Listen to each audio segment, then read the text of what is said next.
Hey, I'm Ash, and you're watching the 21st Pilots Lounge. Hey, I'm Ash. I'm Lisa with Victron Printing. This is Lucy. I'm CafeSparrow. It's Egalaki. I'm Violinelle, and you're watching. And you're watching. And you're watching the 21st Pilots Lounge. 21st Pilots Lounge. 21st Pilot Lounge.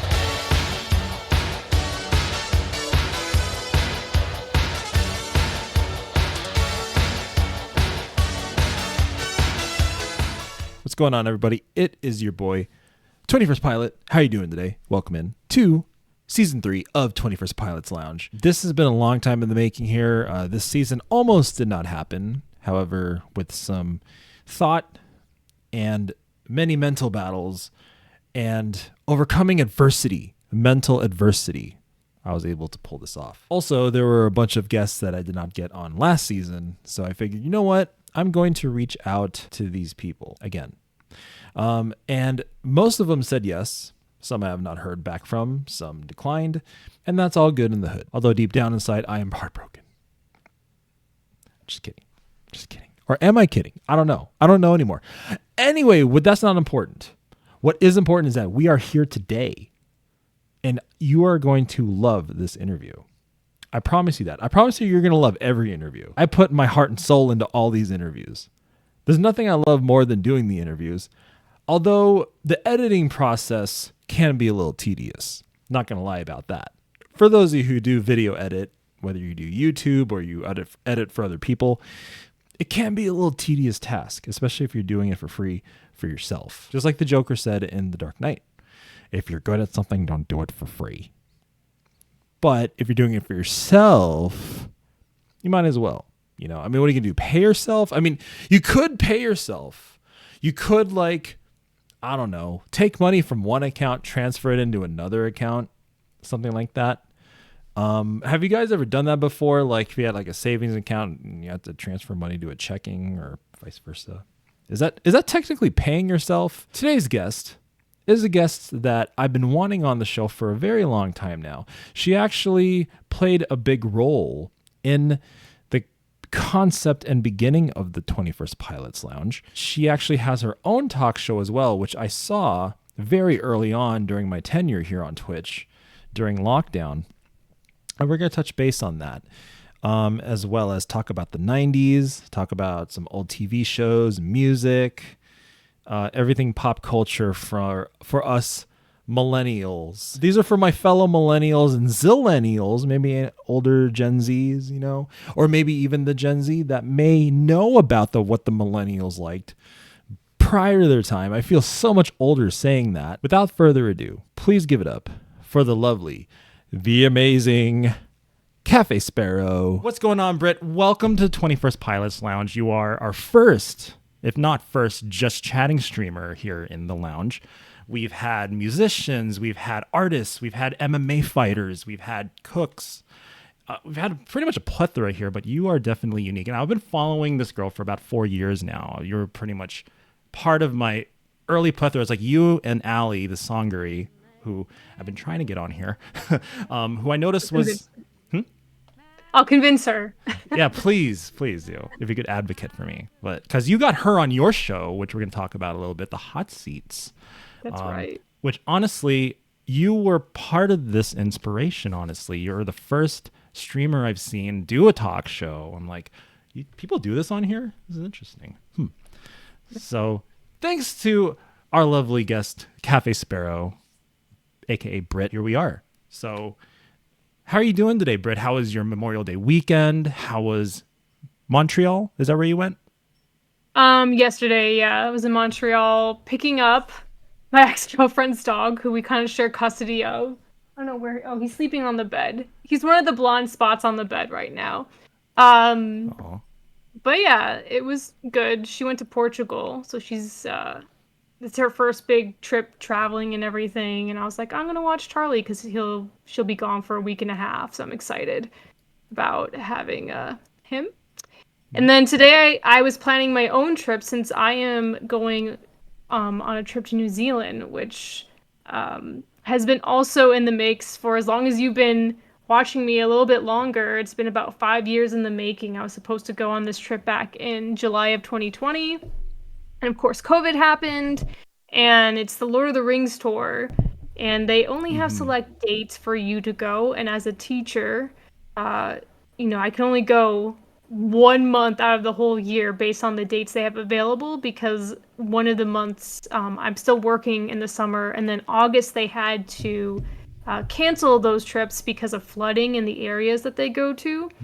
So this trip has just been pushed back, and I'm like, it was a 30th birthday gift to myself, and now it's going to be a 34th birthday gift to myself, I guess. And it falls into a, I'm sure we'll talk about it on the podcast, but a difficult time in my life this year has been. So it's kind of poetic that I would be traveling as Frodo and Sam traveled to throw the ring into Mordor, and I'm throwing this year into the flames of Mordor, and, just embracing some good things from this year. So that's pretty much my weekend. I laid in bed and was like pinning things on Google Maps and stuff. So it was productive. It was lazy, but productive. That's good. That's the best thing to do when you're being lazy, is to be productive on a mobile device, right? Planning ahead. Yes, exactly. I do remember that you mentioned this trip a long time ago, and I still haven't seen the Lord of the Rings movie. I know. I still haven't seen it, guys. I'm sorry. But yeah, I remember you have been planning this for a while, but you said it's a very selective date type thing. You can't just go there anytime to do the tour, right? And they only offer it like 2 weeks out of the month, but because I'm a teacher, I don't have either those weeks off, or I only had some of the days off. But I can't take, as a teacher, we only get 3 personal days a year. So I just could never, unless I faked being sick or something like that, I would not be able to. I'm sick for 2 weeks. I can't come into work. Wouldn't be possible.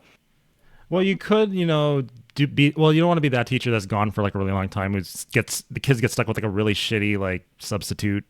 So yeah, and they would want doctor's notes and stuff, and I have I'm too afraid of karma. I'm the type of person that if I play the universe like that, where I'm yeah, I'm really sick, the universe would be like, oh really, you want to play that card? Well, Uno reverse, at another time, and then I actually would be sick. So I'm I'm not messing with it. Oh yeah, no, you got to be careful with that. It's weird how strict they are with the teachers. Do you accumulate time off as the year goes? We accumulate sick days, so I have a lot of sick days, which is good, if you are really sick and you need to take off time. And then of course there is sick leave, which is kind of different, if you are diagnosed with something and whatnot. And I think it's a certain percentage of your pay that they pay you after your sick days, but we only get 3 personal days a year, and they don't roll over, so you have to use your 3 personal days every year. You have which to. I usually do. Yeah. Oh, well, that's good. You don't have to, but why would you not use because they just disappear. Those are 3 paid days. Use it or lose it, pretty much. Yeah. Right. Yeah, that's with a lot of jobs. Okay. So it sounds like it kind of works, even though you're working for the county. It works similar as a corporate job, where you have an accumulated amount of time where it doesn't roll over. You just use it or lose it, pretty much. Yeah. And have you been really good about using it all? Do you lose all your days? Yeah. I already used all 3. I usually choose, I go on I add 2 days to a weekend usually, and take an extended. So then I have 5 days type of thing. I'll go to a cabin, or when I was with Annie, I would take her birthday off, that type of thing. But okay. So where exactly are you from? How did you become who you are now? And how is living in Vermont? Can you share all that with us, please? Yeah. So that question's always hard for me to answer, where are you from? Because I grew up in 9 different states. So my father was a district manager of JCPenney's. Wow. I'm not an Army brat. Everyone always goes, oh, are you an Army brat? I'm no. A JCPenney brat. I was a JCPenney brat, yes. And I lived in a lot of states. So I was born in Massachusetts, but I would say that primarily in my life I've lived in Michigan, Florida, in the Northeast. Like, I think that's how you would sum it up, is the majority of my life is those three areas. What kind of kid were you? Like, what were you into? Oh, so, I mean, I'm still very introverted. I was that kid that loved playing video games, but back then it wasn't cool, especially if you were a girl. Like, it was not cool playing video games, which is so funny because it's changed so much in today's day and age. Like, video games are so accepted. And yeah, I started off with the SNES. I went to N64. I was very much a kid who had maybe 3 close friends, depending on where I was living at a time, who I was close with, and then I entertained myself, which I think I had to. Like, going back to moving so much, I had to learn how to make friends, how to communicate, how to entertain myself. So I find I have a lot of hobbies, like indoor solo hobbies. But I was, I had good grades. I really didn't get in too much trouble. There's a couple of times I got in trouble, but they're not even like fun stories. They're boring stories. And I felt like I also had what's it called, the ugly duckling syndrome. Like, I always joke about how I was that kid that was always made fun of. I dressed up like a tomboy and all this stuff. I wore like Hawaiian shirts and Dragon Ball Z t-shirts and shorts. That's dope. And then I hit high school and then I developed, I guess, and I became, I tapped more into my feminine side, and then all of a sudden people started paying attention to me. But I'm still like that nerdy bullied kid. So I understand. That was like me growing up, as I had to deal with bullies and all that. But So yeah, your life story sounds a lot like mine too. Like, I totally relate to the solo introvert, totally introvert, video games, anime shirts, especially Dragon Ball Z back in the day, because that was the only anime that was really popular back then. yeah. Which it still is. No, It's crazy. Was that? I know. I can relate to my students so much, like through Pokemon or Dragon Ball Z, and they're like, "How do you know this stuff?" I'm like, "This was really big when I was your age." It's still crazy to me that it's still so big. Like, I feel like that's never really happened in pop culture, where an adult could relate to students based on the same content. Exactly. Like, back then, like, were a lot of your teachers like older, like boomers that grew up with shows on Nick at Night and stuff? Yeah, and even like the younger ones, they were. So I'm a millennial. I was born in 1990. So the young teachers were those who were born in their 70s, right? Like early 1970s. Yeah. So it's just a different, like, what from the 1970s were they relating to? Like, I was into Pokemon. Pokemon was not around in the 1970s or anything like that. So There wasn't as much for us to relate to them to, unless you watched like the old stuff. I grew up with an older brother, so like I knew what Transformers was, G.I. Joe, like Ninja Turtles. So like some of the younger teachers knew what that was, but like most of my teachers were like older, like the Andy Griffith Just Show past and their time. I Love Lucy and stuff, because my parents were boomers, so I knew it from them. And even music-wise, like ABBA, the Eagles, it's like I happen to be an old soul, while all my classmates, like, no one else knew what that was. And like when we were kids, like we had Rugrats, Ren and Stimpy, Doug, like on Nickelodeon. That wasn't around when they were kids, No, So that's like awesome. just cartoons in general. Right. Or different cartoons, but that's cool. You're actually now these franchises that we grew up with that still remain popular today. Like, I thought Dragon Ball Z and Pokemon were going to go by the wayside, just like everything else did, right? Like, not everything sticks around, but No. it seems that like cartoons and like franchises, even video game franchises, like last longer than musicians. Like, some artists just fade into obscurity. That's the term. You will find this story funny. I had one of the things I teach is digital citizenship, which is basically how to be safe online. And one of the lessons is talking about like Photoshop and how people will alter images online. And one of the pictures that comes with the lesson is a picture of Britney Spears. And I have 8, 9-year-olds who had no idea who this person was. Like, I had the picture up and they're like, "Who's that?" And I'm like, "What do you mean, who's that?" I'm like, "This is Britney Spears." They're like, "Oh, really?" It's like, And it wasn't even that long ago. Like, what do you mean you don't know what Britney Spears looks like? So it was just really funny.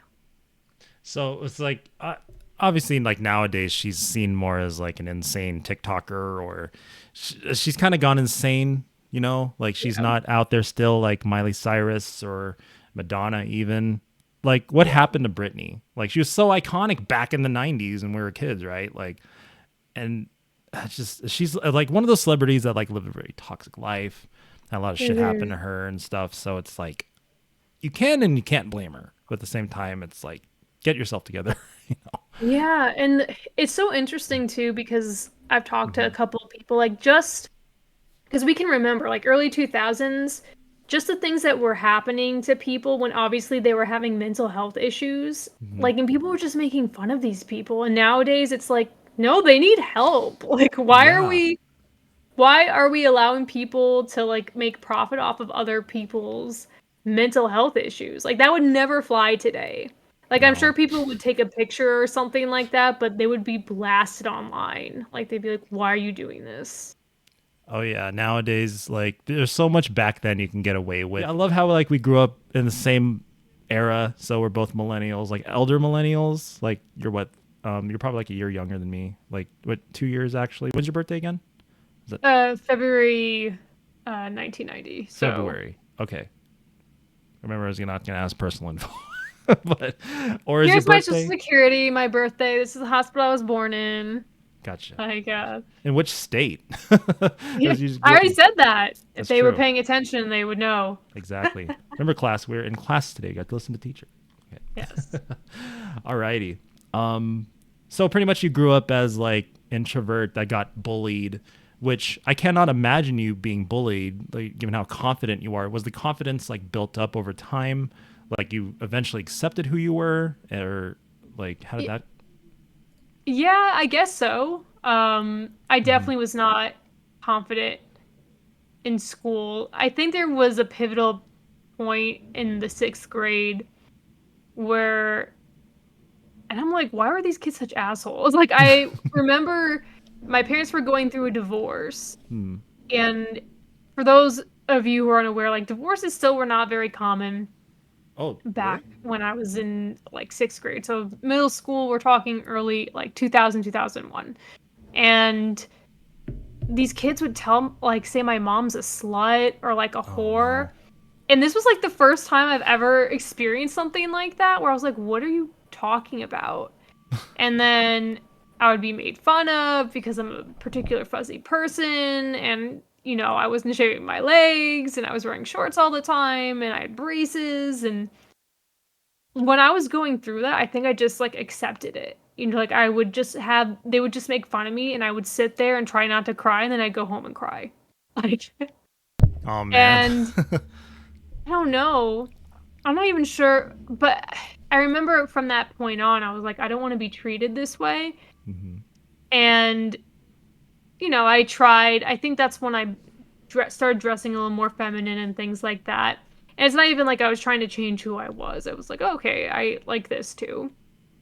And like I said, I think I went through that ugly duckling phase. And then I think confidence, you know, I wish I could say like, oh, I grew confidence and I confronted these bullies, but I think it was more of once people started noticing me besides acting that way, like besides making fun of me, I was like, oh, okay. Like this is so fickle of a thing, like and the psychology of it that I am just like, oh, I'm gonna say something now. Or I don't really care what people say because people are so, like I said, so fickle. Like they'll just make fun of you for the stupidest things and it's not personal. Exactly. It's like back then, like as kids, like you want to be accepted, you want to be part of something, and you don't know why these kids are making fun of you just because you look like a certain way. And it was funny that you said like divorce wasn't very common back then where you're from, I guess, like because over here in the West Coast it was super common. I didn't know what divorce was until I went to school with these kids because I was like one of the few kids who had parents that were still married. Like, wow. For like assemblies and stuff, like all my friends, all my close friends all had single parents, and like my dad was the only dad. It's like, oh no. So anyway, but yeah, that because like that's good that you realized like that you didn't deserve to be treated this way. This like started your transformation, right? Like you started dressing more feminine. So of course, like it affected you because you cried about it, and I can totally relate to that. Some people don't learn their value or realize how they should be treated. Like back when I was in middle school, like I was always a nerd, always made fun of, so it was hard for me to get the girl I wanted or like to be accepted with the cool kids, even though some of them liked Dragon Ball Z. It was very weird. But yeah, like back then, it's like if you're into this nerdy stuff, you're totally not hot, you're not attractive, or even to the shy girls, like it's like, come on, it's like you're not popular. I'm not popular either. Let's do this. I don't know. Yeah. I was like I was like literally shoved into lockers. Like that's how I was made fun of too. I was like, it was so stereotypical high school. Really? High school, middle school. You were like small enough to be shoved into lockers? We had huge lockers. Oh, wow. Like, and it wasn't like they would close it and lock me. It was more of they would walk by me and then shove me in as I was like getting my books. Oh, like that dang. type of thing. How did they get you out of there? Is there like I mean, I would get myself out, but I was still like in the locker and had to move my elbows out and like get out of the locker. Oh, okay. Dang. Oh, I always hear those. I've never actually, well, I've seen it before, but like it was never locked, like never locked it in there. And like there's like yeah, it's not like they shoved me in and closed it and locked me in. It was more of they were walking by and they pushed me in so that I was like stuck in there, and then I had to like unstick myself.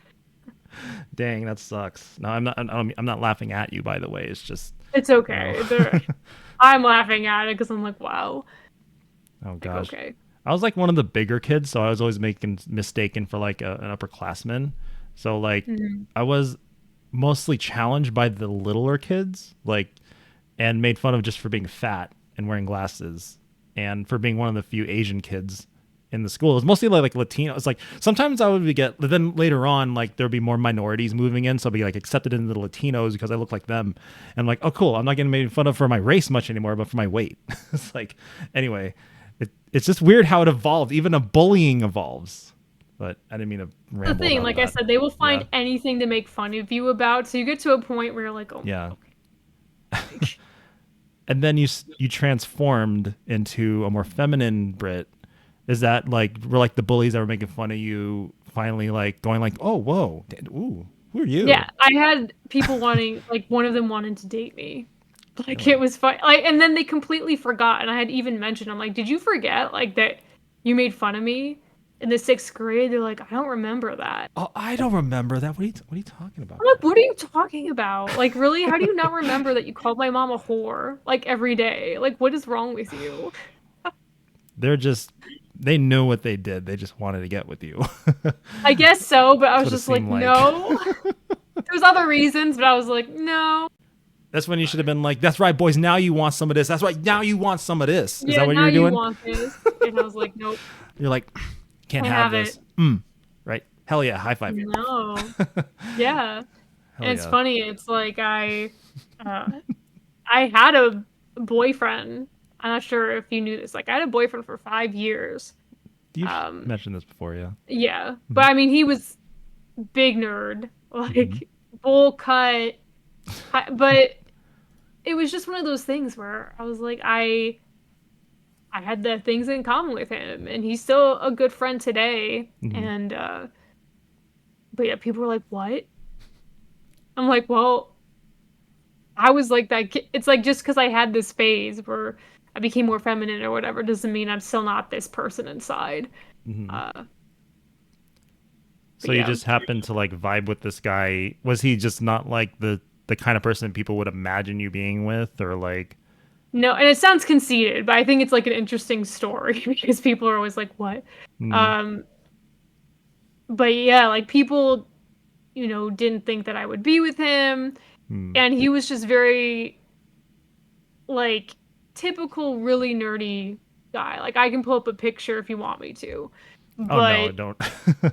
I was like, and it's funny because we actually won like cutest couple our senior year of high school Really? and everything because it was like people were like, "Oh, like look how cute this is" or whatever.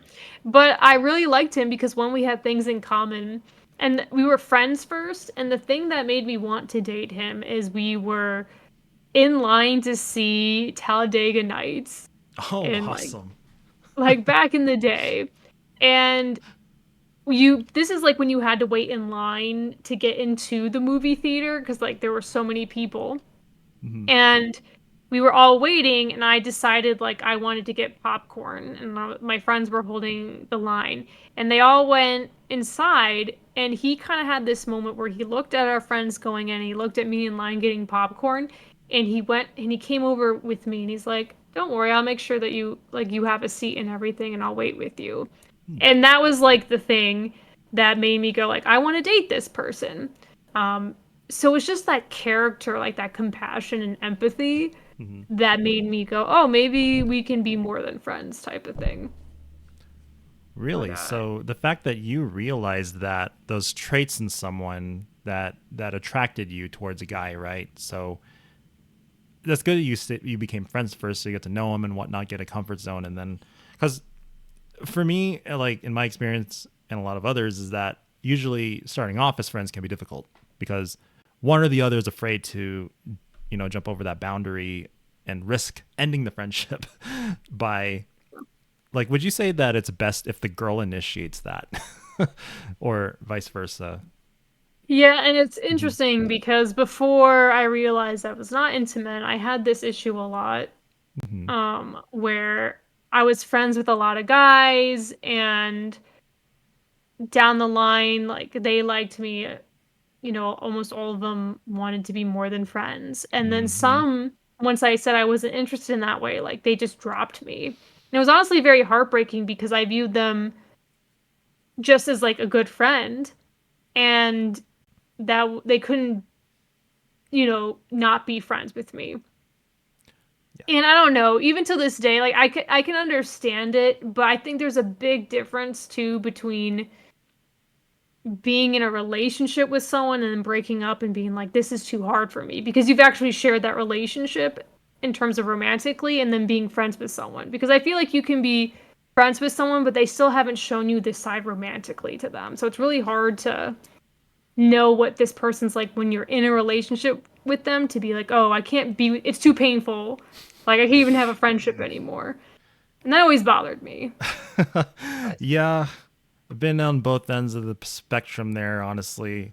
And like you said, like if you don't show any sort of like romantic interests, like or even actions, words or actions, like hinting towards romance while you're just friends, like if you're hanging out on the couch one day and then she cuddles you or he cuddles you and you're okay with it, yeah, then it's that's a blurred safe, line. right? Yeah. Or I if never they, did that though. That's the thing. Like, uh I huh, would be like, "Your bro," and then they'd be like, "I'm in love with you," and I'm like, "What are you talking about? Like, I literally am like the same as our guy friend right here. Like, we don't cuddle, we never hold hands. Like, we wouldn't even have like deep conversations. It was literally just very platonic. So it was like, what do you mean you fell in love with me? You don't even know me." Like, oh, my heart's breaking for all these dudes. Britt breaking well, hearts around the the thing world. is, like, I can understand. I've been in that situation too, where I've liked someone Yeah. as more than like a friend, and then they said Yeah. they weren't interested, and I was Hmm. like, okay. But I don't know. I feel like I'm really good too of shutting off my emotions. Like, because I feel like we fall in love with the fantasy of people sometimes, and you have to take a step back and be like, okay, that's not reality. Right. Like, the reality is this. And then once Yes. you realize the reality, you're like, okay, I can move on with my life because why am I fantasizing and, obsessing over this thing that never was?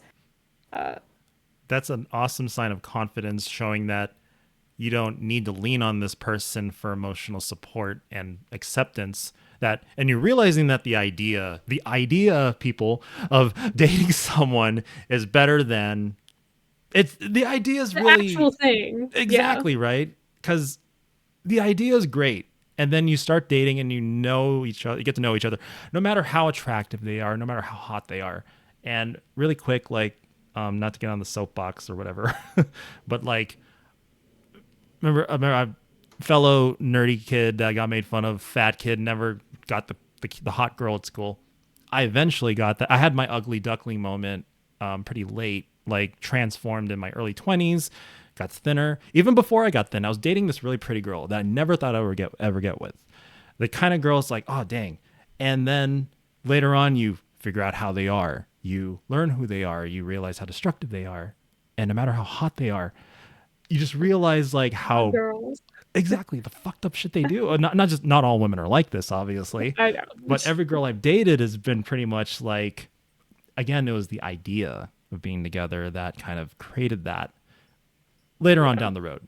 So like I can say I've had that hot girl, the token hottie that you see on TV, the one you'll see at Barnes and Noble, like, or teachers even. I've dated teachers that work with kids that are dressed conservatively, that are like a saint in the sun, but a freak in the sheets. It's just, it's like... That's how we be. Right.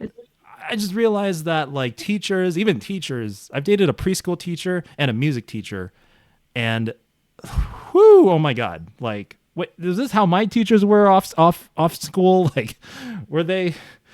Maybe.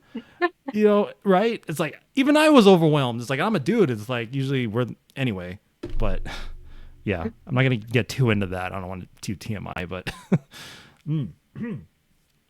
yeah, anyway.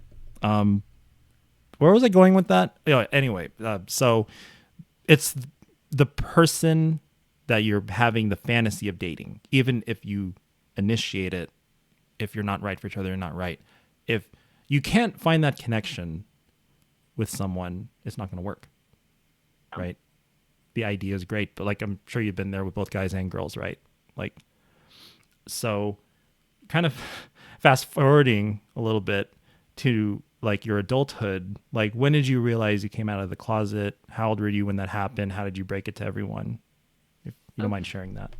Yeah, of course. So like I said, I had dated a guy for 5 years. We were high school sweethearts. So we were long distance throughout college. We dated our junior and senior year of high school. And, in many ways, like I say, I loved him as a person. Red flag, we never did anything like sexual. Really? So, yeah, like we would fool around sometimes, but they're like second base, like nothing, like no sex, no oral, nothing like that. For 5 years? For 5 years. And the thing is that I'm pretty sure that he's asexual. Okay. Nothing wrong with that. For me, it was more of like in my head, I'm like, oh, when I get married and like I don't feel comfortable and like blah, blah, blah. There were so many roadblocks.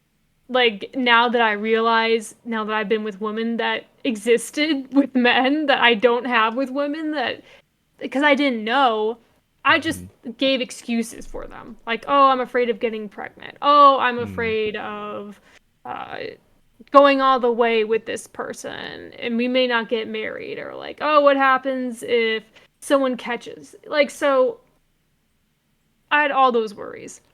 Did you ever want... Go ahead. Sorry. No, it's all right. Did I ever want to? Yeah. I think so in some regard, but it's hard to say because I've never been put in a situation again like that, because I don't really get comfortable with men to get into that situation sexually. And then the few times that he and I had been close to it, there was kind of like a, ooh, I don't want that thing near me type of thing. Oh, man. And, like, oh, maybe I could use this thing to help me, but I don't know how much I really want to be involved with it. It's one of those things. Britt, did you watch a lot of hentai when you were younger? I didn't. Which is funny. No, I was exposed to hentai because I had guy friends that liked watching it, but I never sat down and was like, all right, time for some hentai. It was the tentacles. But yeah, because it's still a part that could get you off and things like that. So I think I viewed it and I think that's why it took me so long to realize that I was into women, was because I was like, well, I'm not completely turned off by this. It's just I don't really want it inside of me, and there's all these roadblocks, and maybe I could there was just a lot of things that I think I'm assuming if you're straight, that you're just like, you have those concerns, but you're like, okay, like, how do I get these concerns out of the way so I can have sex type of thing. Whereas I was like, well, there's a concern, so we're not going to do it. Like, and you became basically became one of the homies, one of the boys that liked girls. So did that kind of play a role? Like, hey, my guy friends love girls. What is it like liking girls?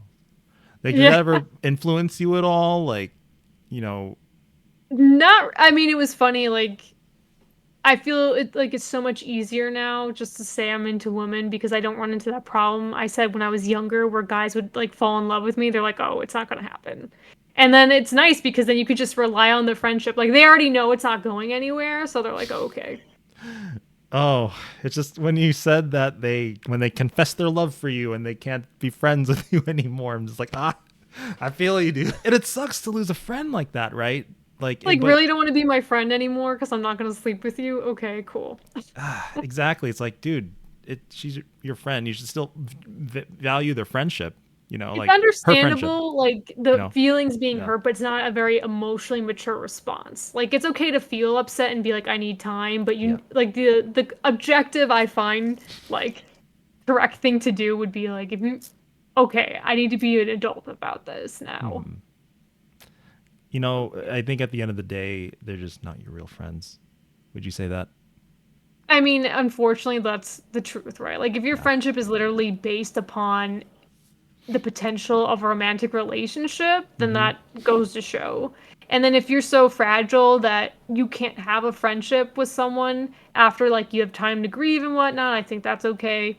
Yeah. Then, like, again, what does that say about you? Like, Exactly. Like, I've honestly only been in that situation myself twice, and both times I'm still friends with the girl. Like, of course I was hurt a little bit, like, you know, that we couldn't be more than that. which is understandable. Like, no Right. one's saying you shouldn't be hurt or sad or upset about it.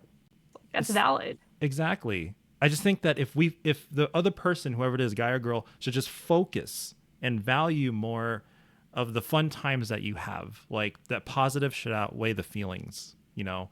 Like, if you let go of this person, you're gonna, like, pretty much destroy everything you had friend-wise together, like hanging out and all the good times. What's the point of that? Just be friends with them.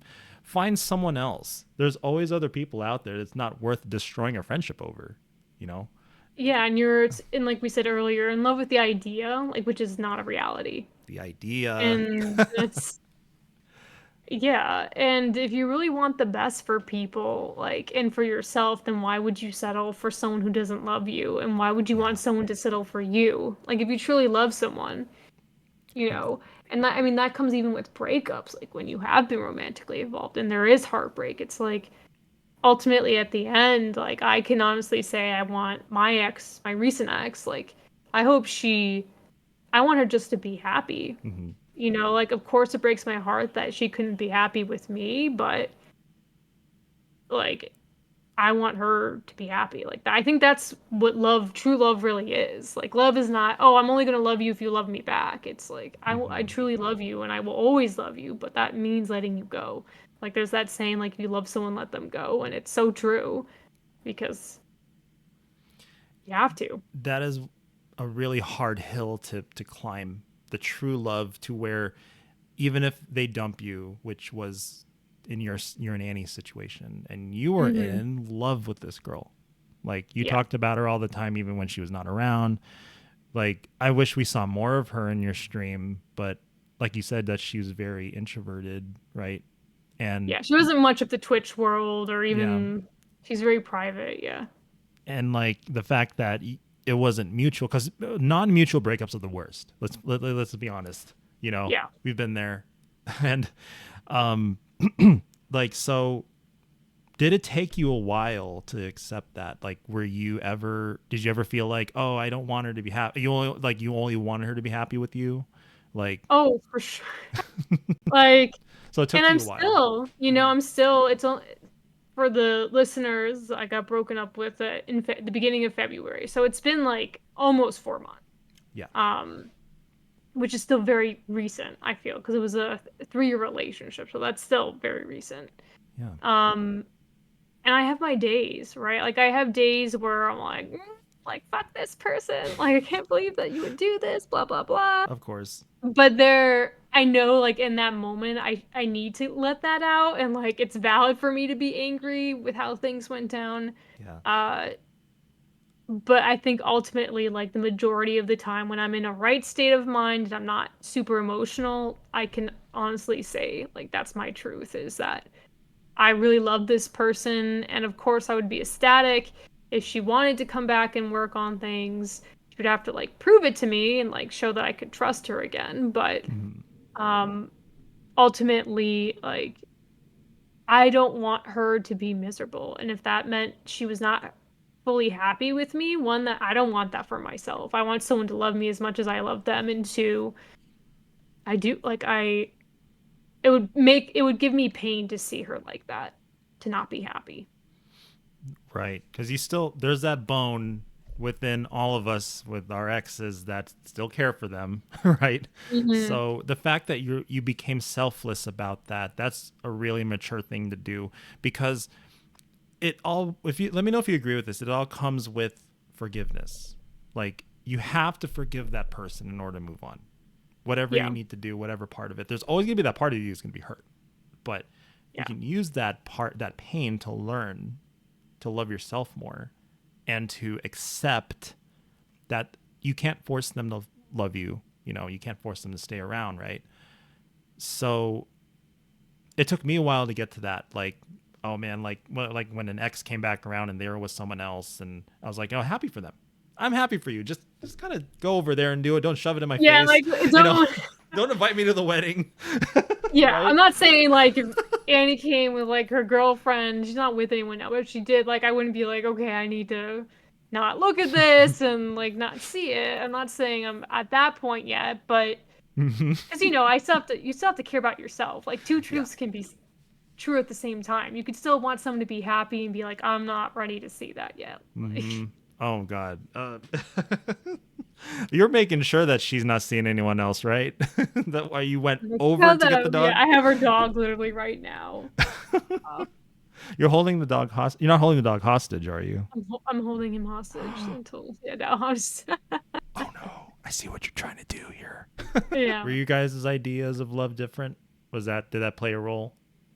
Um, I think I'm gonna go into like some psychology bramble, like, but these are things that she's been diagnosed with, like, Hmm. um, Please share. she, yeah, she has avoidant attachment, Hmm. which if you know about attachment theory, it's basically if you have avoidant attachment, whenever you get really close in a relationship and become vulnerable with someone, you just start pulling away. And it's not really a conscious thing. It's like you start losing feelings, you don't want to have sex, like, and this is a defense mechanism. Hmm. And it's really hard because it's one thing if you are thinking it and you just have to tell yourself not to think that way, but when you start feeling a certain way, like you have to train yourself to like combat these things and communicate. And Communication. yes. Yes. Hmm. And at first I think she thought it was like, "Oh, I'm not in love with you anymore." And then I think she's starting to realize, "Well, maybe I do, but like I don't know." And it's like, "Well, I want someone to know if they're in love with me or not." So it So was I don't know like, if that's really a different idea of love. I think it's like very basic to be like, I want someone to be like, yeah, I would fight for you and I would never want to break up with you. right. Um, yeah. Someone that you share sentiments with like that. Like, have you guys always been kind of on like the edge with this for the last 3 years? Like, did you both want to fight for each other? Would you both do the same things for each other to keep things going? Like, Uh, so she told me that this was something about herself before we even dated. So I already knew going into the relationship that she had uh avoidant attachment and that she had been hmm, working on it. And yeah. as someone, I was on the opposite end of the spectrum because I also knew about attachment theory before I met her, and I'm an anxious attachment person, which is kind of like the opposites attract type of thing. And I had been working on myself through previous relationships to become more securely attached. Hmm. Um, So I gave her the benefit of the doubt, and it was like it was very good at the beginning, and then it became a roller coaster, which is very typical of this type of dynamic where things seem great and then the next second they pull away and you have no idea why.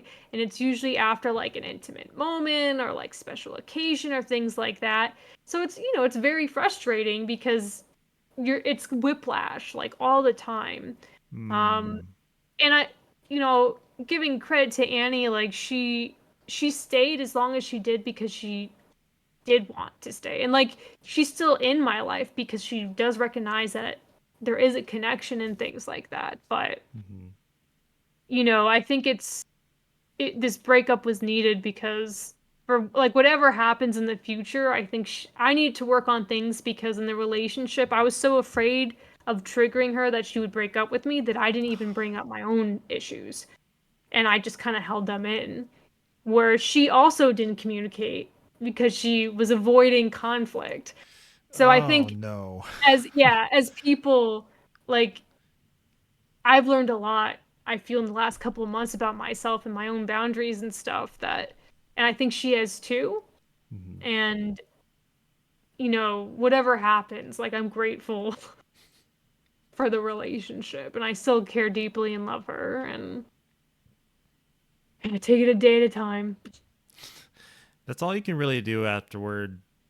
It's like it's crazy that you mentioned that. Did you feel like you had to walk on eggshells, like to not trigger her, and her vice versa? It's like you didn't want to make your attachment like push her away, like Yeah. or even like if you can't completely open up to someone, red flag. It's not going to work Yeah. out. Like if you shouldn't Yeah. hide anything, communication is number one, folks. Like It is. And it's hard because I think people think, oh, there's obvious red flags like cheating or hitting or like yeah, of those are course. obvious red flags, but it's hard when there hasn't really been anything per se. It's just like you avoid things. I mean, that's why it's called avoidant attachment because she avoided having these things and she would shut down and dissociate and it's like as an anxious person, you're like, oh, why are you acting that way? Is it because of me? Is it because of this and this? And Did your stream life at all Mhm. come into effect? Like, did she ever say, "Oh, you're spending all these times, all these guys and all these strangers on the internet and stuff"? Like, did that ever play a No, that was role? never really an issue. Like, because I think, at the end of the day, like she has even said this as of recently, like she knows how much I loved her. Like she was like, I never had a single doubt, like with you. Which is it's good to know that like that I made someone feel that way like because that's what I want someone to feel. I really feel like I'm an all or nothing person. Yeah. And I mean even on stream like you said I mentioned her all the time, and it wasn't Yeah. like as a I have a girlfriend guys, it was because I wanted to like Yeah. I talked about her because I loved her. And I think people can tell when they're watching like oh she's just mentioning it to like deter people and like oh she's mentioning it because she loves sharing about this person. And Right. I never got that vibe with you. I have gotten that with other streamers that felt forced to mention their significance because the guy or the girl is insecure and they get upset. Like I've heard it all. Like, Mhm. oh, you didn't mention me. It's like all these dudes coming in simping for you and stuff. And I'm like, so because I was gonna like kind of touch base on that. Like you mentioned how men act around you and like how they shine on you. Like as far as you both go, so you did notice signs early on, and then you want her, or did she just kind of take the liberty to end it, like, or well, you wanted to keep things going, right? Yeah, like because for me it was more of I rather deal with this now and maybe it gets better than losing this person completely. Yeah. Whereas I think for her it got to that point where when you do break up with someone it's because, you can't like you can't stay in the relationship any longer. It's like too much.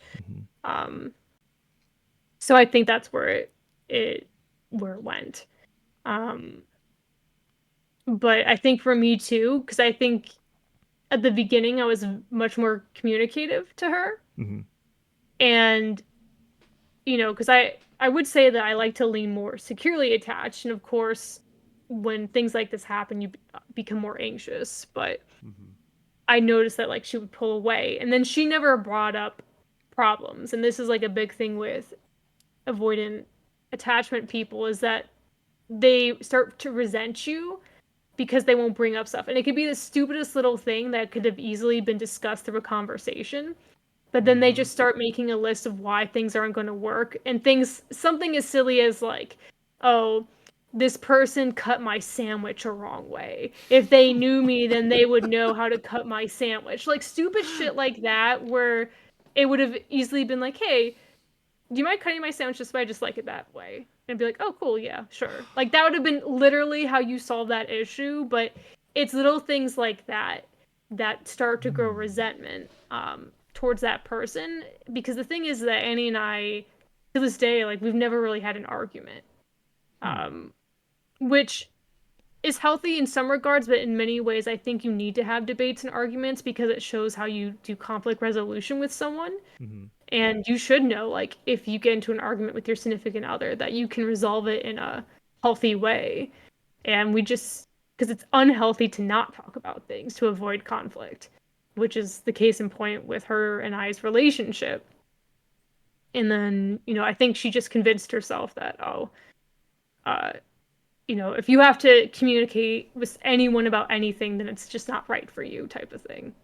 What would you say was it that in your childhood or upbringing that gave you that, or did it just happen naturally? Like, what made you an anxious attached? Like, I always question this because I have, like, I know I have this, and I've had therapists tell me that. mm-hmm. I kind of go between, I do have an anxiety disorder, so obviously that must lend itself to anxious attachment just in general, because I already have generalized anxiety. I have health anxiety and generalized anxiety, which I was diagnosed with when I was 13, but I have always had it, like, even as a kid. I was like 5 years old, afraid I had skin cancer, type of thing. Like, I had a lot of health anxiety as a child, and I still do till this day, but I've learned to manage it with the proper tools. Really? So I think that's it. And I also think maybe moving around a lot had an effect on that. My mom and I kind of have a strained relationship, so I'm sure there is some sort of like seeking approval, afraid, like longing for some type of relationship and feeling like I need to prove myself. I think in many ways my parents, just the way I was brought up, and this wasn't, and this affects every kid differently, and they did the best that they could. But I very much grew up in an environment where if I wasn't performing the way I needed to, like I was the disappointment. Like if I didn't come home with 100% on my spelling test, it was like I failed. And it's not like I got grounded or spanked or anything like that, but it was just like, why didn't you get that 100? Like, so I had like, so it's also this like, I need to prove myself. And I'm sure you can relate, like as an anxious attachment person too, like you're constantly like proving yourself. Like, let me be there. Let me buy you this. If you need me, I will be there. Like, because you have this idea that like if you're not, then nope, it's not good love. You're not being a good like girlfriend or boyfriend because you're not literally getting 100% on that spelling test. Like, Oh man, yeah, you hit the nails on the head there with that. So yeah. it pretty much stemmed from you getting the approval of like performing well in school. Like, okay, I can see how that can, because I was pressured to a typical Asian family. Like my parents wanted me to get good grades, and if I didn't perform well, I wasn't gonna get the love I wanted or whatnot. So being there, like I'm the guy that'll be there for her if you need me. Like not I used to be a pushover, but not anymore. So like like I want to buy things for you, not just because it's the man thing to do, but it's just something I want to do, Yeah.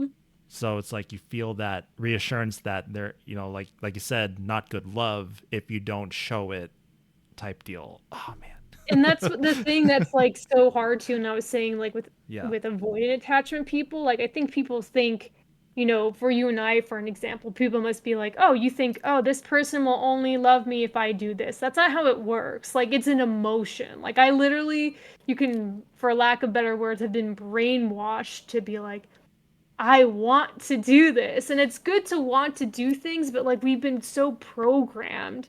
Like, it's in our DNA at this point where you have to be like, okay, Britt, like, this is good, but like, you need to use your brain to back up a bit and like ask yourself stuff. So that's why it's so difficult with attachment, is because it's not a thought process. It's literally who you are as you become an adult, that it's like, I want to do this. What are you talking about? It's like, well, why do you think you want to do that? Like, You think so? Well, I want to prove that you got to prove yourself. It's like, no, you don't.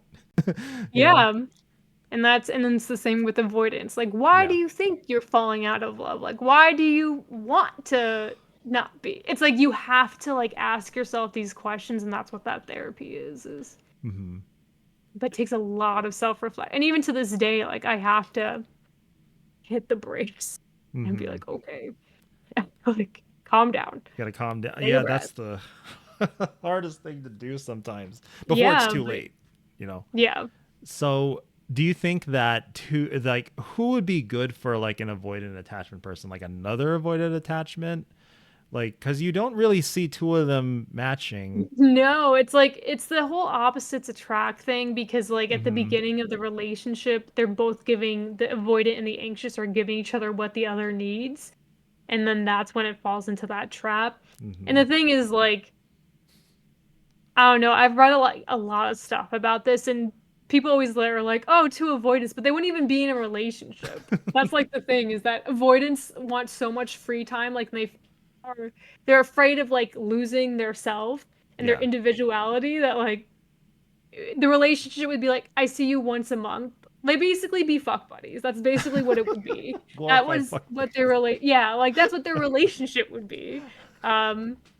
And I think some people realize like that's all they can do, and they have avoidant attachment, and they're like, this is who I am, and like I can't do real relationships, so they just resort to that. But in terms of actually committing to a relationship, I don't know. It's like you have to just work on yourself, like. And it's true, like, anxious people are more likely to be in a relationship just because they want that. Like, and avoidants also want the attachment. That's the sad thing. It's just.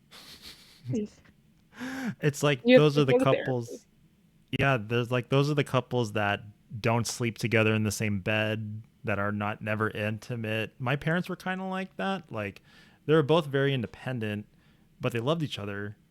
And I don't know, they always fought, but like, I don't know, thinking about that, it's just like, I wanted them to be intimate. It's like, with my partner, I'm intimate. So it's, I guess, like, just kind of growing up and seeing that, it didn't influence me to think it's okay. I wanted something more for that. So, but yeah, I see what you're saying. It's like, but if you get two anxious, really clingy people, it can blow up, right? Like, Yeah, like what happens that in that circumstance though is that like when two anxious people are together, yeah. sometimes they're really lucky and you actually met a good match, but a lot of the times you're avoiding red flags or compatibility flags because you're just so anxious to like have a relationship that you may not even be with someone who's right for you. And that's unfortunately what happens when two anxious people. You can be lucky and it just worked and you did find someone compatible and whatnot and you just both had anxious attachment. But a lot of times it's because I my first relationship with a woman I was with someone who also was anxious, and it wasn't until like you get past that honeymoon stage, you're 7 months in the relationship and you're like, am I actually in love with this person? Like, Oh no. yeah. The honeymoon So phase that's is that. painful. Yeah. Mm. After like months or however long, it's like the longest one I've been in was like 3 months. It's like, is this right? Is this worth it? So, Yeah. okay. Honestly, majority of the gay couples that I've met and seen firsthand, majority of them are both very clingy. U-Haul. What was that? The U-Haul lesbians. Is that what you call them? It's like, Yeah, you never heard of that? no. What does So this there's mean? a term in the lesbian community called U-Haul lesbians, and I hate it. I'm gonna tell you why I hate it. Okay. Um, Unfortunately, it's very common, and I think it's a combination of just LGBT people have attachment issues because of the way, like, being LGBT comes with baggage, unfortunately, in our world. On top of women are just very emotional in general. Hmm. And U-Haul lesbian basically means on the, it's like the joke is, what does a girl bring on her date with a girl the second date? And it's like a U-Haul, and they move in together and they're all like, I love you, or they get engaged in like a month. Like, this is a common thing, and people like on Reddit or whatever will joke about it and like go, oh, that's so cute, that's so funny, lesbians are so funny, they do U-Haul. And I'm like, no, we need therapy. Like, this is not good. Like, if I Hmm. have a girl who wants to move in with me after the second date, I'm like, you don't know me. Like, what? What? Like, that to me is a red flag. And it should be a red flag. Like, it's cute if you're really into someone, but it's not something that's like, oh, yeah, look at that. They have no boundaries. Okay. That's cute. Oh no. Yeah. Sometimes after the first date, they're like, let's move in together. Let's get engaged. Yeah. And Wow. I do not agree with that. I'm like, I'm very anti, like, I'm such a bad lesbian, I always joke about, because I never fit any of the lesbian stereotypes. Like, Well, I would think you're a very sought out lesbian because you're a femme lesbian, which a lot of them go for, especially the butches, especially the yeah, more, for lack it of a better term. depends. Yeah, but I'm like I'm just not very much like the stereotypical lesbian. Like, I have never slept with someone's ex. Like, Hmm. it's a very common thing in lesbian circles. Like, they all date each other. Like, no one, I've never done that. I, I don't really dress. There's sometimes, I dress tomboyish and someone can be like, "Oh, you look gay." I'm like, "Okay, yeah." But I'm not really, people don't pin that on me when they first meet me. Hmm. I don't do U-Haul. Good. That's a Yeah, good I thing. think I really hate when people joke about it. Like, not in a I get grumpy way, but I'm like, let's talk about this. Like, why do we accept this in our lesbian culture? This is not good. It's not healthy. Um, It's like, it's not. And it makes me sad because it's like, no, like, this relationship's probably gonna blow up in flames because you're not taking the necessary steps to get to know each other and fall in love properly. And there's no right or wrong way to fall in love, but it's just, there is enough scientific evidence to show, whether you're straight or gay, that like moving in after the second day of knowing someone is not healthy. Like, hmm. yeah. No. Oh my God. Yeah, I wish more would realize that. Like, everyone take a note on Britt, please. No U-Haul. What would be No the U-Hauls. what would be the opposite of that? Maybe public storage. Like, just kind of park your memory, park your feelings here, and then think about when you're gonna move out with the truck. you It's know. just it's funny because, even going back to the attachment theory conversation, there's so many LGBT people, and again, I think this is based on upbringing, and it's difficult when you come out type of thing. Like, they're either avoidant, there's a Mhm. lot of avoidant gays, and there's a lot of anxious gays. And this is just a bad cycle that like is in the LGBT community, Oh and we all need no. therapy. Yes, it seems like it. I'm an Yeah. ally, but like I'm not in it exactly. Like, I've always been an equality person. Like, my dad is he was homophobic, so, and I never understood that. I never liked that. And Hmm. because he was like, "Oh, I was always hit on by all the guys because I was so good looking," and I'm like, you should brag about that, Dad. What are you talking about? I get hit on Yeah, by like, gay what? dudes, right? Like, Yeah. I Yeah, like, wow, take that as a compliment, Dad. Come on. exactly. It's like I grew up with a lot of like homophobic, like toxic male guys, friends that I thought were, I think we both did, yeah, like, it's still very, like, fairly new with being accepted. yeah. And unfortunately, the dating range now is like, you had all these people grow up in that environment, and that's why there's all these issues. Like, that's Hmm. why we need therapy. Exactly. Or just accept everyone for who they are. If you want to be gay, be gay. If you want to be trans, be trans. Just, you know, Yeah. don't overstep my boundaries. I want to overstep yours. It's Yep. It's all good. We're all human. I'm all for people who want to be what they want to be, like whether you want to be gay, straight, whatever. Because it's not fair that, like, especially like with like, I don't necessarily like deem myself as a feminist, but like more like I think it's unfair that women get treated a certain way even to this day. Like I watch WNBA because it's not just because they're women, it's because they're very talented and they don't get the attention and appreciation they deserve. They should be getting as much money as the men, as much attention, as much praise. Would you agree with that? Or like, what's your stance on like feminism or like how women are viewed? Oh yeah, in I society? mean, like, especially as a woman, like yeah, it's not only in sports, like it's also medical, for example. Like I'm always flabbergasted about how dismissed women are when they come in for health issues. And it drives me insane. Like there's so many stories. I have friends who have stories where there was something like wrong with them on their menstrual cycle, or there was something wrong with them like otherwise, and it was just dismissed as like, oh, you're just having a bad period, or oh, you're just, it's you probably your hormones, and never like got looked into correctly. And I think that's where you see a lot of the disparity, where women are dismissed and like that way. Like you're being too emotional. You're being like you're overreacting to this. Like, and unfortunately usually by like men doctors who have no idea like what it's like having any of these things happening to them. So they have no idea like, no, if a woman's had her period for this long, she knows when something's up. Like maybe you should look into it, type of thing.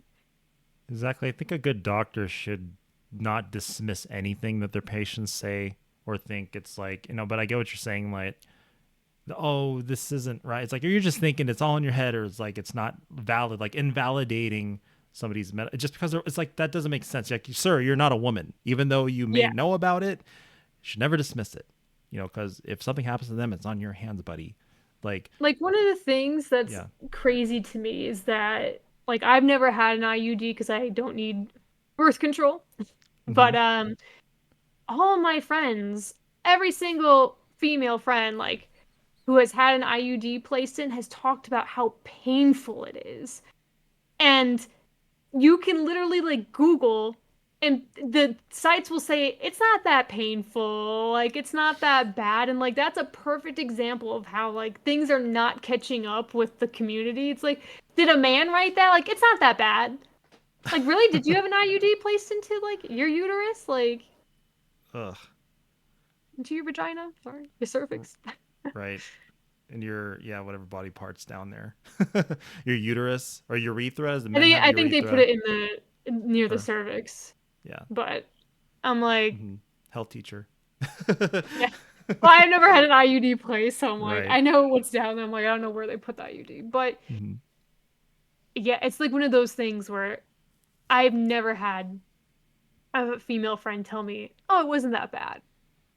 Have you ever experienced that with the doctor? Like dismissed any medical issues you've had? Have you been there? Or do you try to get female doctors or? I really, I really don't care if they're male or female. Thankfully, I have health anxiety, so I'm very like adamant on getting like things when I'm really concerned about it. And thankfully, like knock on wood, like there hasn't been anything where my health anxiety has been proven. Like they have found things, but it wasn't like what I was thinking, which was worst case scenario.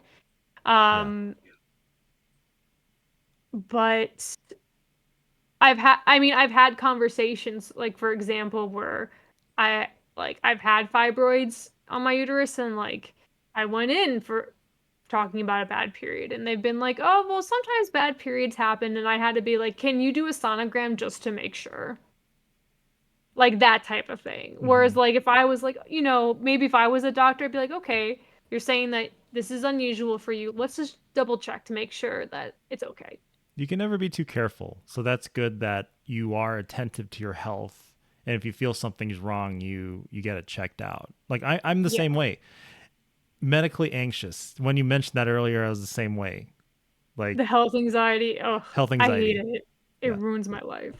I've got health anxiety. Yeah, I'm with you there. Like I've had procedures done where it never like I thought I had heart issues, like heart palpitations, when it was actually just Mhm. caused by stress. Hence, you can see like the gray hairs up here.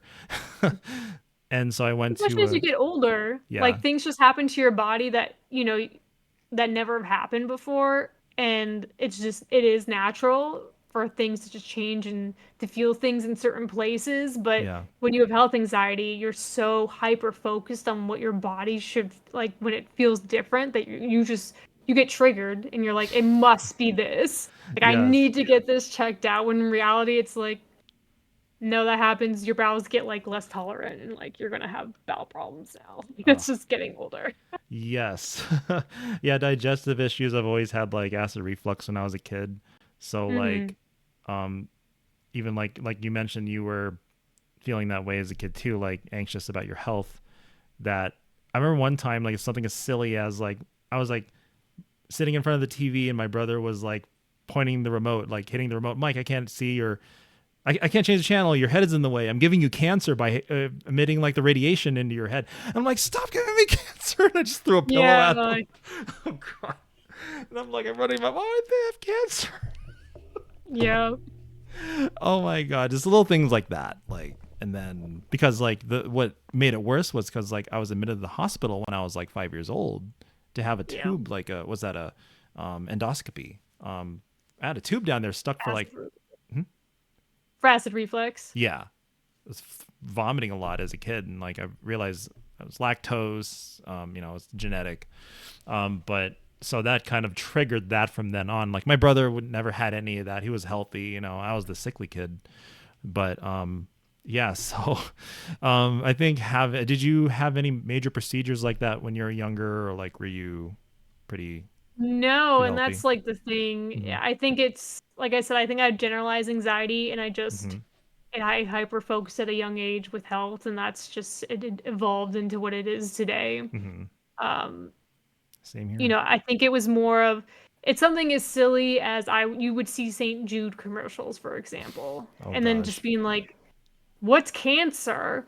And then being like, "Oh, those are kids who like have these really bad illnesses that can die," and then being like, "What if I have cancer?" And then parents being like, "You don't have cancer." I'm like, "How do you know? You're not a doctor." Like, like things like that was how my mind worked as a child. I would see things and I would just be like, how do you know? Like, why did that kid get it and I don't? Like, how do you, like, it's random, like, blah, blah, blah. And Oh my God. Yeah, it's just the things that you see on TV and on the internet that just can influence your brain just like that. Especially when there's something wrong with you. Going oh back my to that, God, like when you the go on Google. WebMD on Google, like you type in your diagnosis. What's wrong with me? Why do I feel this way? And then WebMD. Don't look on WebMD. Go to a doctor. Even Reddit nowadays, Yeah. like, they'll be like, I hate, and it's like the algorithm just knows. I feel sometimes it will randomly pop up in my Reddit feed, like something Hmm. I'm not even following. And it will be like, what were your like symptoms before you got diagnosed? And then you'll have someone in the comments like, I'm 30 years old and like Hmm. the only thing that was my symptom is I had like just changes in like bowel movements. And you're like, what? Mm. Like, and you're like, oh my God, like I have that. Like, I need to go to the doctor right away, like, and double check because I don't want to be like this person. Like, Oh no. oh my, but Reddit threads are almost equally, sometimes even worse than WebMD Oh my because like God. all these people, like, ugh. Or you'll just like Google like you won't even start off with a trigger. You'll just be like, what does this mean? Like I'm having this, like just to be like, what medicine should I take or what Hmm. could it possibly be? And it just leads you down this rabbit hole of like you now have colon cancer. You now have like ovarian cancer. You're going to die. Like you need to go like oh my gosh. When you get And then it the checked. worst Yeah. is when you do get checked and then they do find something, but it's not even related to that. And then you're just Exactly. waiting like forever for like whatever result and they're like, "Oh, it's a cyst." And you're like, "Is that bad?" They're like, "No, they happen to everyone. It's Yeah. like really common, you know." And then, but they Mhm. won't tell you that there. So you just basically lost a month of your life with stress because you're like, they found something. Like, Oh no. what Oh is God. it? Usually when there's no phone call, it's a good thing. But at the same Yeah. time, you do want those results. Oh my God. So, Well, it's good to know, like, because then you get it. mhm, I'm luckily like at the point where most ailments now as an adult, I'm like, it's just a headache. mhm. It's just like I'm in the middle of my cycle and I have bowel things when this happens. Like it's the new stuff or the unexpected things that you're like, what is that? Like I've never had that before. And then that's what triggers it for me. Oh no. Yeah. Yeah, just stay off the internet when you're feeling something. You should just hit up your doctor or medical professional. It's like not Dr. Reddit or Dr. WebMD. Yeah. You But want like, to can you check this? exactly, you want to instill that in your head. But really quick before I forget, I wanted to kind of dial back to your teacher life. Do you ever have to feel like you have to put on a mask to like act professional and act like nurturing or kind to these kids versus when you're off the clock, you're driving home or whatever, you can just kind of let loose. Is that how that is? Like, Um, I think in terms mhm, of a mask, it's more not about caring for the kids, but more of like if I'm having a bad day, mhm, like you just have to act. You have to be like, this is not the kid's fault. Like I have to be this. But deep down, I still care. It's not like, yeah, oh, I don't fuck these kids. It's like, oh, I do care about these kids. yeah, I am feeling sad. My personal life is affecting, but I need to like put the mask on to hide my personal life and focus solely on my career. hmm, Um, which honestly helps me when I'm going through things in my personal life because it is like that switch. When you become a teacher, you become like a pro at yeah, switching. really, Um, and not to say like there's not times where I'm annoyed or whatever, but I think to even want to become a teacher in this day and age, you have to have a passion for and empathy for children and like yeah, the whole experience in learning. Like I hmm, never doubt, like I never go to bed asking myself, what am I doing with my life? Like I feel very self-fulfilled. I feel like I'm making a difference. I feel like okay, I'm getting paid and it's helped, but at the same time like I'm doing something good in the world and I'm making these connections with these kids. Uh, so yeah, it's more of a mask of and that's not to say that, there are teachers, unfortunately that I don't think should be teaching because they don't have those qualities and you can definitely tell. And I think yeah, even kids can tell, right? I think we can all think back to a teacher who we could tell may maybe had bad days, but you knew that that teacher loved you and like they cared about teaching. hmm, And then you had teachers where you're like, why did you even go into this profession? You're miserable all the time. Like, hmm. Ugh. oh, Ones that are always in a bad mood, one that are visibly like I remember teachers like I could just totally tell that they're having a bad day and couldn't put the mask on.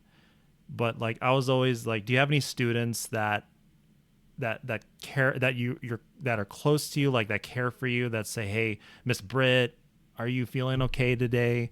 Like, oh, they can tell. It's so funny because there's been a couple times where it's not even like I'm crying or anything like that, and you'll just have a kid go up to like this is a true story. I've had a kindergarten student come up to me and just be like, "You feel sad. Can I give you a hug?" Like they aw. can just tell. It's the weirdest thing, and I guess it makes sense because they're literally staring at you for multiple days in a row, and you just learn just by a person's like little features and facial expressions, like when they're in a good or bad mood, and Hmm. but it's and I think I'm fortunate. I like to think that I'm a good teacher because whenever I am having a bad day and like it's really hard with the mask on, I've noticed my students act much better. It's like they know and they're like, okay, They can tell. Hmm. we're not gonna do this because we can tell you're going through something. We're gonna stop. Like, Wow. That shows that it sounds like your students have a connection with you to where you're down on earth with them and you're not the are you the cool teacher? Is that you try to create that I've connection? been told I'm the cool teacher, so Uh, I don't know if I view myself that way, but I've been told that through parents' emails and students themselves. So Oh, really? Even the parents? See, even the parents approve you. See, when you hit it off with the parents, you're good. Those PTA meetings, right? You are yeah, you? well, one of them was I have a lightsaber, and it was like I got a cool Saber Pro Yeah, one back there. lightsaber, and I had video, and I was showing one of my students in fifth grade that really loves Star Wars. Yeah. And I got an email from the parent the next day saying like, dear blah blah blah, like I just wanted to let you know how much you like made my child's day. Like she always talks about you. You're one of the cool teachers, and we just wanted to know like we appreciate you like viewing our kid and like seeing these nerdy like that she likes Star Wars and embracing that and like Hmm. which is funny because I'm like for me, I'm like, I just wanted to show you my cool lightsaber that I bought. I knew you would appreciate it. Like, Aw. See, these little things but like that can make a difference. exactly. Which is honestly, you know, going even back to what we first talked about, like being that nerdy kid growing up. Like these kids, it's more accepted nowadays, but there's still like a stigma sometimes with things you like. And I go out of my way to be like, hey, I think that's cool and talk about those things. And Hmm. I think it changes the dynamic completely. Like you could be a kid who's like, you still like Pokemon, that's a kid, but then, oh, the teacher literally is talking about Pokemon right now, like, and this person's an adult. Like, maybe I need to change my mind about what I view. Like it's one of those things where, like, oh, maybe I'm wrong about this. Hmm. It seems like you have a unique connection. You can relate to them through the interests, and I think the students see that. Like, as when we were kids, like whenever we had that cool teacher we can relate to, that was like on our level, no matter how young or old they were, as long as we were down there with us, we got you. We'll Yeah. respect you more. So, like you said earlier, it sounds like to me you're making a difference in these kids' lives, at least, that we need more teachers like you that can be on the same level as the kids and not let the mask fly off. And because I've seen I'm sure you've seen horrible teachers too, like you said, these people Oh that shouldn't yeah. be teaching. So I know not everyone's different. Everyone handles things differently. Every time I meet someone who's like, who is a teacher that's cool, I think that's one thing that drew me to you. It's like, you're a teacher? All right, cool. I'm going to like you already. I appreciate you.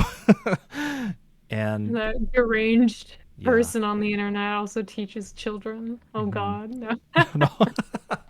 Gosh. But, you're human too. You're a grown up. You need to have a life. And it's like, teachers are grown ups too. We need to have our own fun. And What I feel about my channel too is yeah. it stems from that same type of root in me that it's like the same root. Like Yeah. teaching and then like what I do on stream, it's this idea that I want to talk to learn about people and share my experiences with the world and like talk about the world. And you have Yeah. to do that with like an open heart and a mind, and that starts with these conversations and the just chatting streams, the Degen hot seats, like.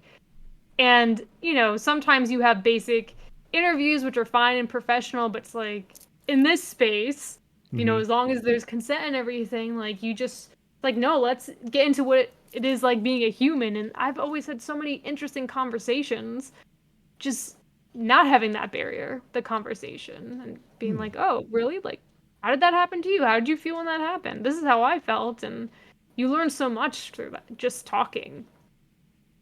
So good thing that's a really good segue into this because we totally went off the list. But yes, let's talk about the Degen hot seats for a sec. Mhm. So would you say that you use your social skills as a teacher to communicate with an audience of adults? That, of course, you can like lighten up your filter a little bit with adults. Yeah, So I'm not talking.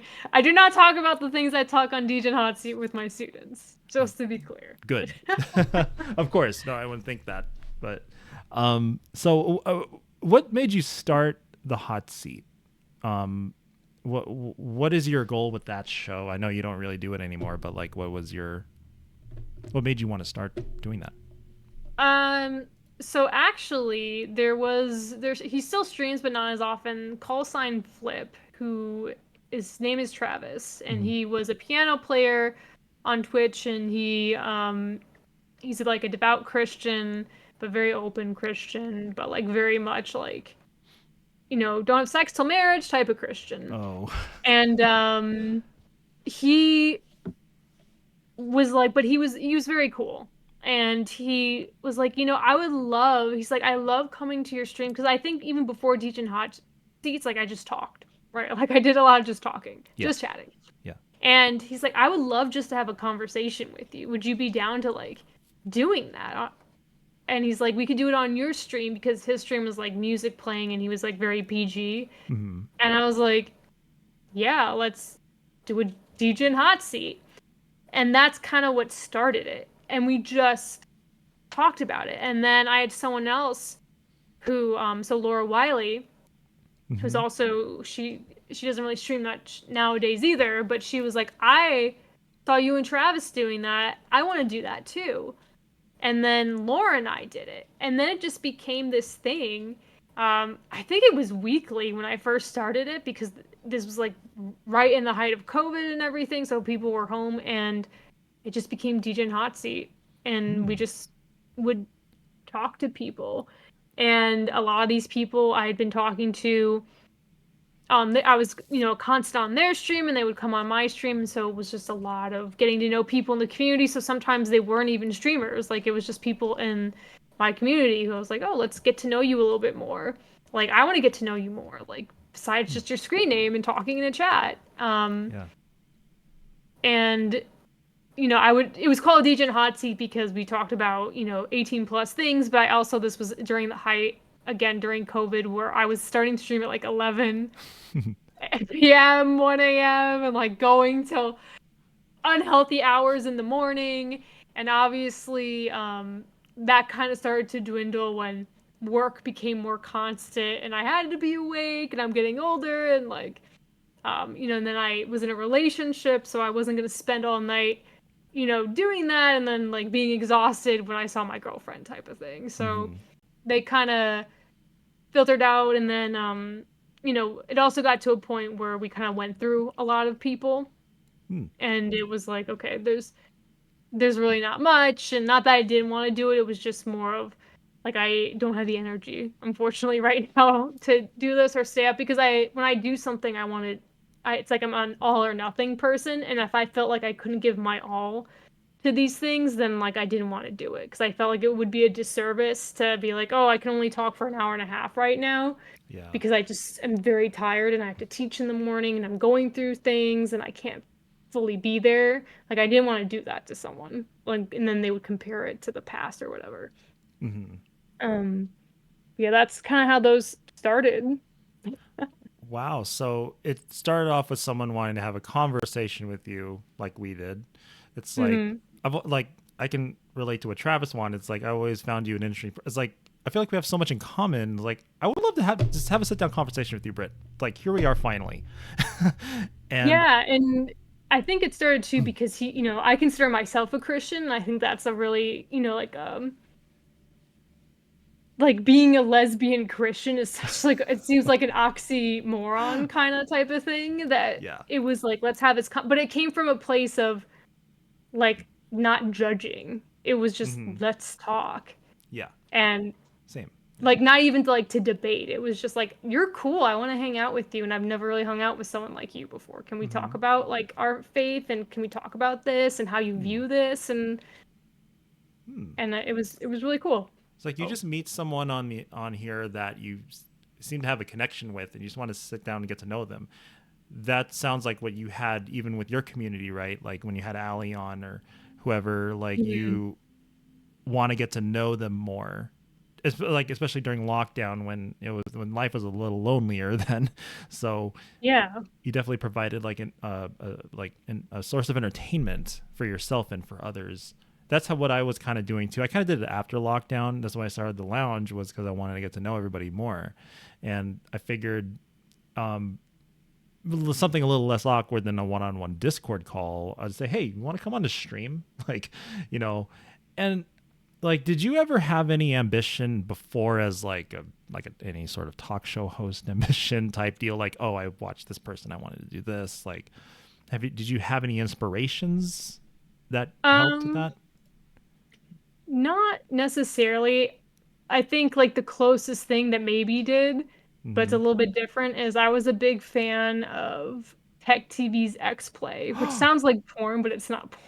No, I love Tech TV and X Play, like with Adam and Morgan. Yeah. Yeah, so Morgan Webb is probably like, she's my High bucket five. list. Like I want to meet like Morgan Webb. Like she's one of my icons. Really? And like for the longest time, I actually have my minor was in like TV production.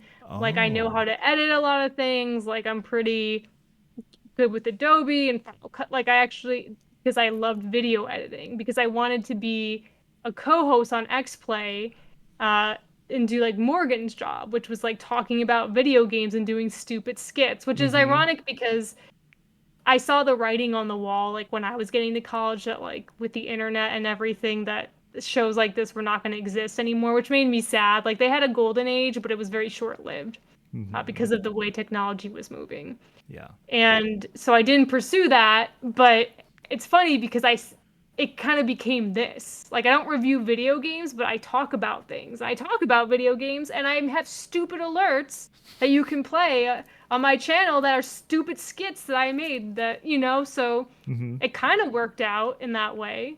Really? Wow. That's awesome. Yeah. So X Play and Morgan Webb and G4, like Tech TV. The fact that you mentioned Tech TV prior to the G4 days. OG. Yeah, so when it Yes. was in San Francisco before they merged with G4. Oh my God. Jeez, I don't meet a lot of people that remember those days. Like that, I grew up with that channel. Dang, that's so okay. You just earned points there, Britt. Oh my God. Well, and it was Yeah. also like Mhm. even talking, and again looping back to the beginning of Yeah. this interview, Mhm. Morgan Webb was really the only person who, I mean, she was a role model to me. It was a woman who wasn't like, who was feminine, who liked and loved video games. Yeah. Like that was unheard of. Like I don't think people realize that there was no one else on the planet that had this like recognition. Right. So for me, like she was just this icon. I was like, I want to be Morgan Webb. And it wasn't even like, this is before I realized I was gay. Like there was nothing romantic or like I just appreciate this person because she helped me like through so much of my life, especially when I was getting bullied, to be like, you know what, Morgan Webb exists. Like Yeah. I can be like Morgan Webb when I'm an adult, and Someone you can look up to and connect with and think, I want to do that. Because you're right, she did break boundaries by being the feminine front or femme fatale of the video game world that was respected. And even though like nowadays the platform is different now. So I mean, now you see more women coming out about their, no pun intended, coming out about their interest in video games, that it's more accepted now because of her, pretty much. So that's awesome. So that played a role. So it's like, I remember I met Adam Sessler at E3 once at the video game convention. I met Yeah. him at PAX one year. I've yet to meet Really? Morgan Webb though. Yeah. She's not around much and she's not out and about much anymore now because she's a mom now. No, Yeah. I know. It's very sad. Like if Hmm. she was at any convention nowadays, like I'd be like, I'm booking it. I'm going. Because I like Yeah. now I have money as an adult. Like I just would go I would literally go to the convention just to see her. I'm not even joking. I can Like imagine you like fangirling, like, "Oh my God, Morgan!" She probably gets it all I the just time, would but tell her, like, I yeah. just want you to know that you made such an impact on my life, and Hmm. like I flew all the way here. Literally, I bought this ticket just so I could tell you that because I want you to know, like, Hmm. Sure, she would appreciate that. That's awesome. That it's not just a dude like saying, "Oh, I grew up with you. I thought you were hot in Maxim magazine" or something silly, and that's the thing is like I didn't, and I think sometimes people are like, oh, you're gay, like you viewed her. I'm like, I literally did not view her. I've Yeah. never viewed her like that. Like I've purely viewed her as like. I always would think of it like she was my Jedi master and I was like her Padawan. Like that's how I viewed it. Yeah, Like that is so cool. Did you ever watch like the other shows on there, like Attack of the Show with Olivia Munn and like Kristen? yeah, and then Yeah. well, Attack of the Show was that on that was G4 or That Tech was TV? That was G4. That was after the screensavers. Yeah, Screensavers was Morgan was on Screensavers first. Yes, yeah. And then she was on X Play. You remember? Yeah, she was like the intern on the screensavers. Like she was off to the side, and then it was Sarah and Kevin would sometimes host. Sarah, and then Blair Butler. She's tiny. I saw her at a convention once a long time ago. She was like corresponding there. It was I did CES. meet Blair Butler. Yeah. And one of the coolest moments of my life is she knew who I was. Really? How? Because so I met her at 2012 New York Comic Con. Oh. And I had been on like Twitter and X Play forums back in the day. Forums. Yeah. And you know, like I have my face like as my icon like on Twitter back then or whatever. And I would respond, and you know, like she's pseudo famous, so it wasn't like her comments were like hundreds of comments, you know, it was like a couple here and there. But I would talk to her back and forth, and she followed me one day on Twitter, which wasn't like she like doesn't follow many people, and she was just like, you're really cool. And I thought that was awesome. And then when I was in line to get her autograph for a comic that she had wrote. She actually wrote an MMA comic that I have signed by her. Really? Yeah. And she's like, Brittany? She's like, I'm so happy to finally meet. Like, she knew who I was. That's like, before I even awesome. spoke. I was like, oh my God. It was one of the best moments. Wow. That's crazy. Dang. Yeah. Oh, dang. You just scored major points. But yeah, Tech TV, it's such a shame it's gone now. And like, it could have totally evolved along with social media and all that. But yeah, there was just G4 ruined them. Say what? G4 ruined them. Yeah, they tried to bring it back. Did you watch like the relaunch G4 on Twitch? Like, and then Adam was like on the Twitch channel and stuff. And did you saw that? Did you see that meltdown with Frosk on X Play? You saw that whole thing. What'd you think about that? So I heard like that's how it went down again. Like that apparently is what brought the ship down the second time. One of them, yeah. And it was it was something about women, right? What was she saying? She was commenting on like people saying, "Oh, you're not as hot as Morgan or Olivia.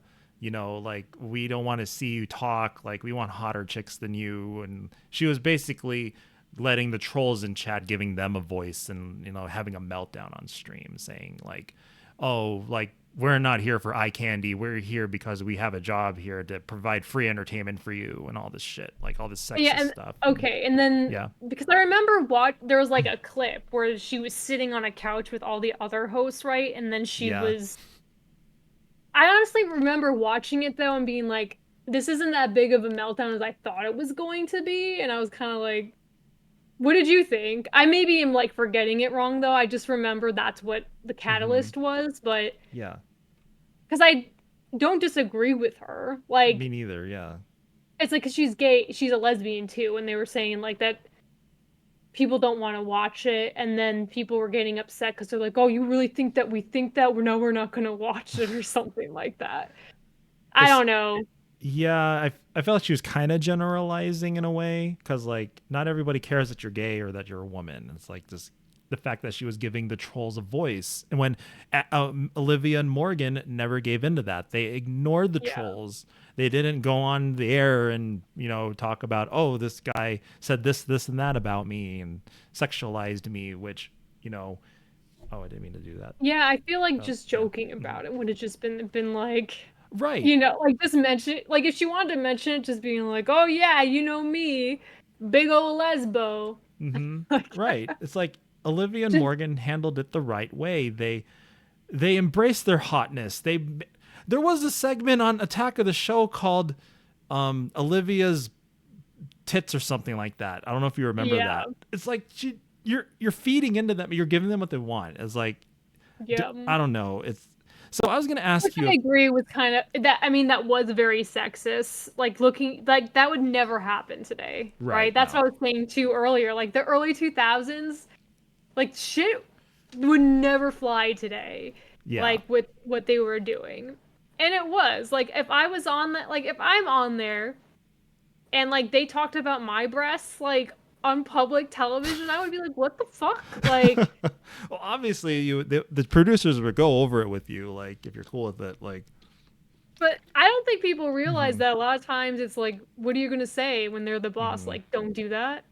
That's the thing. Yeah, you're kind of at Like, their mercy. Like, yeah, and yeah, that also goes back to like the feminism thing. Like, unfortunately, that's happened so many times where yeah. they're like, we're having good fun. Like, come on, like whatever. And it's like, it would be one No. thing if she went to the table and was like, oh my God, you know, it would be really funny if we use my boobs as like a thing. Hmm. But Like if it's coming innuendo. from them, it's like, what's she supposed to say? Like, no, like I don't Right. like this, and then they're like, oh, you're not being fun. Like we don't want to. Like maybe we shouldn't work with you. We should find someone else with Uh, big boobs who will let us like, because that's how it works. And then they'll yeah. say it's not that, but really it is that. Hmm. Oh, I think what it was yeah. though is like she just was cool with it, acknowledged she was hot, and went along with it. Like Olivia was kind of one of the guys. Like she was not super feminist or anything, you know. So it was like different generation, you know. So she kind of got the humor of the early 2000s where the filter wasn't really there. So she never like Yeah. came out publicly and said, "Oh, these producers like took advantage of me" or anything like that. Like we've yet to hear that. You know, hopefully that's never the Hopefully case. it's not. So you So know that she has breast cancer. Like she's really sick right yeah, now. yeah, she is. Like Hmm. I Did not know that am till recently. heartbroken. She's so young. She just had Yeah. a baby. Like, So that's one thing I wanted to ask you about is, I mean, given that you are a just chatting streamer on a predominantly male platform, I guess, like viewer wise, you know, mhm. and you are talking to mostly guys, like, how do you handle like the trolls or the guys that end up like saying inappropriate things to you or like sexualizing you in any way? Like, I don't know. It kind of stems back to the what does that say about you more than it says about me? mm-hmm, And so I like to kind of play along with it. Like obviously, and thankfully I haven't had too much of this. Like obviously, unless it's against me, like certain homophobia, like I'll go, "Why do you think that?" Like, well, I'll hmm, like question them. But if it's anyone against like the community or racism, I shut it down. Like that's not yeah, allowed in chat. Um, but like I'll have people because I think I have an LGBT tag. They'll be like, "Are you trans?" And I'll be like, "Why do you think that?" hmm, And then they'll be like, "You look like a man or something." And then what? I laugh and No, you don't. I'm a hot man then. Thank Hell you. yeah. I said, I'm gonna go around and say that I'm like a trans man now. Thank you for clarifying that. And then I think what you'll find most of the time is they're just like, what? And then they leave. Like they either want to get banned and then they're not getting banned and they're like, okay, whatever. And then they leave, or they're just like, what? Like, I'm oh, like, we're not getting into this girl's head. Like, we're just gonna peace out, or you shut them down. or like I think one time someone came in, they're like, you have no boobs. And I said, I know. Have you seen them? Have you seen my boobs? They're gone. Like, Oh my god, they're not there. So I'm not showing you them. I'm like, Like, where are they? let's kind of dial it back to like your beginnings on streaming. Where did the Cafe Sparrow come from? When did you start streaming, and like what made you start exactly? So technically, I started streaming back in like 2016. Mm-hmm. I actually have a clip. My oldest clip is back from like 2016, and I was playing like horror games, and this is even before affiliate or whatever. I think it stemmed back to that whole X Play. Like I wanted to do something like that, Wow. and I had my first boyfriend who was like a speedrun streamer. So we were still friends. We're still Mm-hmm. friends. He was speedrunning like Super Mario Sunshine and things like that. And I was like, oh, that's cool. And like, I want to play games and like, it's kind of like X Play. So I started doing that, and then it didn't catch on or whatever. Mm. And then technically before the pandemic, so like maybe November 2019, um, I like started getting into it again. And I was like, Mm. and I think again it stemmed into like the whole X Play thing, and affiliate was a thing, so I kind of had a goal this time around. And my screen name was still the screen name I had when I first signed up on Twitch, which was back in 2012. Wow. So I had like X Girl Gamer X because that was like my AIM screen name. It was just, and again, people have to realize like, of course the X is a very millennial thing, but it also, like when you created your AIM screen name, it was like based off things you did, Yep. and like Girl Gamer wasn't viewed as like pretentious. It was viewed as like this person plays video games Right. thing. And I also had it as like my screen name, not my screen name, my username like on Xbox, and because people thought I was a little boy when I would play. And so I just changed my username to be like, I'm a girl gamer. So I still got shit, but it was like a little bit better because I was like, no, I'm a girl.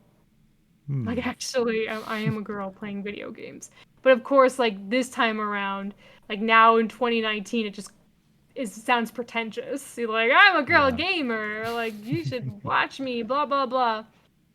So I still had that screen name, and I wasn't really super dedicated to Twitch. I did become affiliate before the pandemic, so in January 1st of 2020. So that's like easy to remember. I became an affiliate. Wow. And then the pandemic hit, and I was like, you know what? Like, I I have all this free time now. Like, let me dedicate my time to doing this. So I would say around March, April of 2020, that's when I started streaming like almost every day because we were not doing anything and I wasn't going anywhere. And it was like fulfilling my social life, like being on Twitch on different people's channels and also streaming myself. And that's kind of how it began, like really took off, was during like corn streaming, as we like to call it. So technically I started in 2016. I got a little bit more into it in 2019, became affiliate before the pandemic, and then really started streaming. Because I still had like crappy equipment, everything, like like everyone starts off with the bad mic, the bad camera. If people ever want to explore, you could see like clips from 2019 and the 2016 and see what I was working with. It wasn't really serious until later. You could really tell like the quality, like the growing pains of the streamer when you started, right? Like I remember like when you first started, like your angle was different, you had a different camera. Yeah, it was just like a webcam, and it was like on the side, and the lighting was different, and the ring light was different. Yeah. I remember you were playing like a long time ago, you were playing Stardew Valley, I think. And weren't you using like a capture card, and like it was just lagging horribly like the entire time? Yeah, and that was like also I also had to upgrade my computer eventually at one point. Oh, you did And since then? yeah. Yeah, I remember those days then. Yeah, but you still provided quality content, and that was cool that you had Thank you. like guests on the whole talk show thing. I always found your streams to be very, very chill. Like, despite, remember, like I said before, that I was initially intimidated for a while to come in because you had such close members that you had inside jokes, a lot of inside jokes, especially on your Discord. Your Discord is an interesting place. Yes, that's one way to put it. Yes. You're one of the very first Discords I've went on to, and one of the first big ones, and I'm just like, what is all these channels? What's all this NSFW stuff? Like, wait, hold on. So yeah, I was really just overwhelmed with everything. I mean, of course, I know you didn't do that intentionally or anything, but it's just like, it's just trying to connect with you with so many people talking to you all the time. Trying to make a connection with you was a little hard at first because I was just so new and didn't really know what to talk about until like later on. Like whenever I could come in, I'd be like, oh, she's talking about a subject that I can relate to. You like anime? You like video games? Okay, cool. So it was a process, and I really appreciated it when you said that you viewed me as a VIP. Like, that really meant a lot. Yeah, you've been around for so long and stuff. It's so. Thank you for that, and I really do try to come in when I can. Like whenever I see you on, I try to at least drop in and say hello. Like, I notice some of your members are starting to say hi and know who you are. What's up, dudes? and guys and girls, and I felt more welcome in there. I felt better. So, because there's still communities that I don't know why I'm still following them that I just can't click with, that some are just so ingrained in their regulars and the people that donate to them a lot. And, this is kind of another deep subject I don't want to get too into. I know for myself this past year, like the community has really stepped up, like in ways that I never would have imagined to be there for me. I know that we have been there for many people in our community. It's like a family at this point. Yeah. Like I will always look back on this time, like because I turned 30 right when the pandemic hit. Like 2 weeks later, it was the pandemic after my 30th birthday. And like, this is what I think about. I think of Twitch and I think of my family on Twitch. And that's how I view these people are my family. I've met several people in person. Like when I had my breakup, I had Iacane who recently moved over to the East Coast, but is about 2.5 hours away from me. And she drove the next day to be with me just to give me company. And I'm like, this is family. Wow. Like, I met her at TwitchCon last year and she's really chill. She's really nice. Like she remembered who I was. Even though, like from your stream. Yeah. It's good people. Yeah, like, and I think, there is something to be said that, like, streamers do, like, whether it's Andy or Allie, like, the community revolves around the streamer and what they present. Yeah. And honestly, like, if that's what is presented based off me, then, like, I won't take credit because I think that's in every one of us, but I'm like, wow, like, this is a good community then. Like, I'm happy that this is what I help create, For sure. And it's those community members coming out for you and like being there for you like that really shows the effect you have. Like it sounds like I feel like I should say you should give yourself more credit, as a teacher, as a streamer. There are people that love you, Britt, and I can understand how that can be maybe hard to accept and acknowledge sometimes. I've been there, like whenever I had like a birthday stream and everyone signed my Kudo board, like I didn't feel like I deserved that, but I felt like, you know what? I am providing people good entertainment. It's like there are people that appreciate this. Just like what you're doing for these people. Like people is like, hey, if Iacane's gonna drive out there, that means you're doing something right? Yeah, and it's funny because I don't know, I've never viewed it as like entertainment. I guess like I've always viewed it as like I just want to connect with people. Yeah. And again, it just stems from I really want to do this because of my love of X-Play back in the day. I really love video games. And I really like talking to people. And I feel like this has been such an effective way. It's nicer to talk to people this way than it is like just through texting back and forth or being part of forums. Like this is like the next level up, and especially like when you follow streamers and you know what they look like and then they come onto your stream and it's like having that conversation. It's just like a different experience, I guess. But it's a different way. I mean, I guess I do in some form view it as entertainment because if I don't stream or something, I'm like, oh, like, am I doing? But I think at the end of the day, I've always viewed it more as I just want to hang out with my friends. Yeah.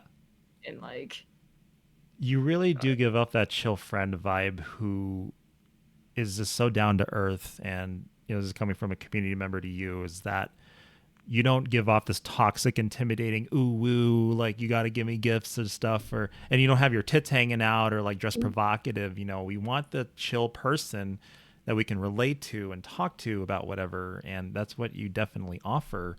And just seeing your name alone in like the list of people on, it's like when I see you, they're like, oh cool, awesome, Britt is on.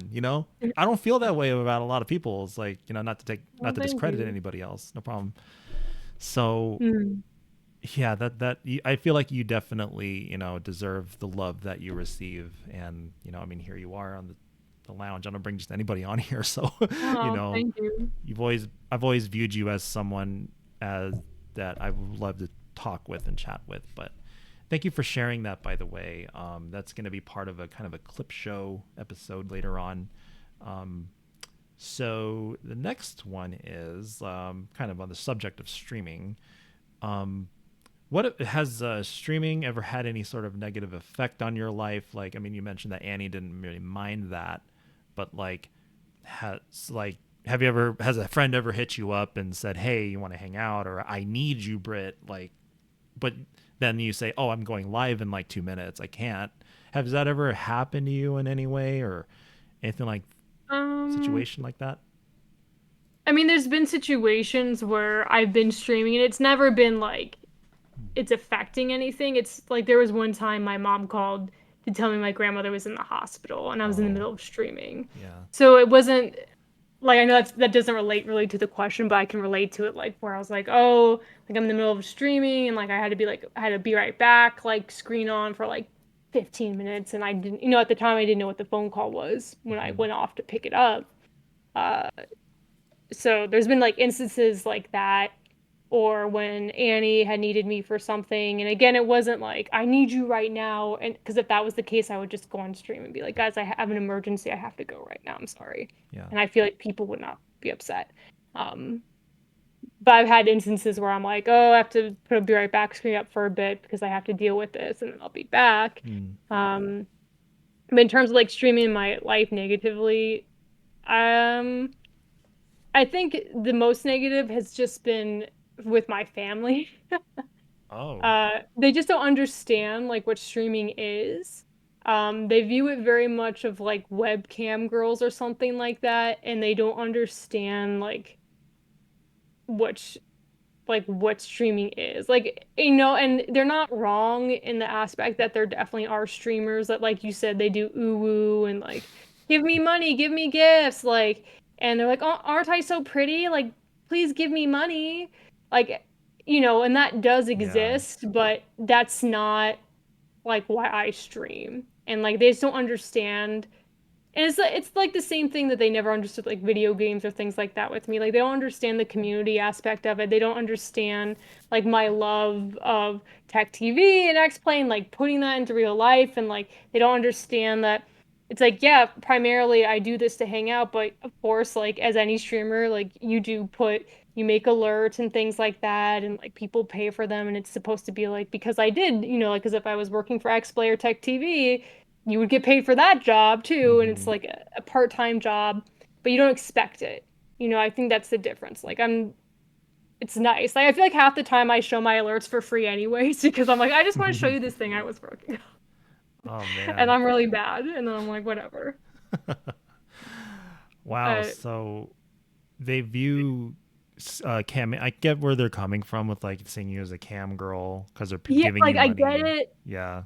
but unless you understand like that world, you're never going to like it's really hard to explain to people. Like the best I could put it in layman terms is it's like I create my own TV channel Hmm. and people sometimes pay for that because they like the content that is on that TV channel. Yeah. Like that's the easiest way that I can explain it to them. Hmm. Do you But think they're like kind of like, why would they pay to watch? Like it's kind of mean, but they're like, why would they pay to watch you? Like exactly because you want to support them, like you want to help them keep doing what they're doing? Obviously, there's got to be some sort there's of actually incentive, right? there's a clip of my sister when she was on back Christmas of 2020 and she was like I don't understand like people were donating subs like and she's like why are you doing that stop giving my sister money and then people kept like donating more and she was like getting pissed she's like I don't understand this like Wait, was she getting pissed? I remember she was on your stream in your old place in Florida. yeah and there's a clip where like she's like what like she was being like mean about it like she wasn't even joking and people just kept donating more and she's like I don't understand this And didn't you have like a Spider-Man bag like over your head? I think what was spider oh bag? around Christmas time. Yeah, what was that about again? It was so on Andy the Frenchie's channel, she Yeah. was like and she was married, her husband was Spider-Bag because she played the Spider-Man game and for something on her channel, this was like before my time. And Hmm. so like we had a fake rivalry where I was like, "Oh, I hate Spider-Bag like because I like Andy and like she's in love with him. So it was just like a thing on my stream. Like till this day, the only banned word on my stream is like spider bag. Like so Yeah. um it was that, but the Xmas bag killer, which is honestly a really funny story, is back in November of 2020, I had gotten into a car accident. And the community, this was like the first time my community like really pitched in and everything like that. Someone had done an illegal U-turn and basically destroyed my car. I had a card that was paid off, and I was a Florida teacher making shit, and I had to lease a car, which, thankfully at the time this was the best time to do it, because now I'm realizing that leases back in 2020 were so cheap because of COVID. This is like before it became crazy. And I had to like pay for a car again, and that was an expense that I really couldn't afford. And so my community had gone and created, like my best friend created like this book of like people donating, and I still have it. It's really cute. It's like Save Our Cafe, SOS Cafe Sparrow. And they had raised like $1,700 to help pay for the car payments for this car, which helped me a lot, because this is like, it helped me pay till like I could make a little bit more money in Vermont. And but the thing is that she was, and like you have to realize that Jen goes to bed at like 8 o'clock at night, and so I started streaming at 11. And she had messaged me early in the day like, "Are you streaming tonight?" And I was like, "Yeah, but you're gonna be in bed." And she's like, "I don't know. I was like maybe gonna be up tonight." I was like, "Okay." So I'm streaming at like midnight, and all these people in chat are writing 3333. So if you don't know where that comes from, like it comes from this night. People are writing 33333. And I was like, what the fuck is happening? Like, why is everyone doing this? And eventually Jen knocks on my door, and she's wearing a spider, like a paper bag over her head. But the funniest part of this story is that she went to the wrong apartment. Like, she has really bad memory, and this is recorded, by the way. You can find this on my Discord. She was to see my reaction. She went to the wrong door and stood there for like a solid 2 minutes. So she said in chat like, "Oh, I'm at Britt's door." So people were like, "Oh, we're writing that now, 3333," because they thought Jen was at the door. And then they're like, "Where is she?" Oh, badly timed. Oh no. And she's lucky she didn't get killed. Like, can you imagine? It's midnight. You go to your door, and someone with a freaking paper bag over their head is standing there. And you could shoot people in Florida. Like, she's lucky she didn't die that night. Like, so the reason why they wrote 3 is because when you make a donation in PayPal, at least back then, if you do like the less than 3 sign to make a heart, they don't take less than sign, so it only appears as 3. So Jen was saying how like all these people were putting hearts in their comments to me, but it only showed up as 3.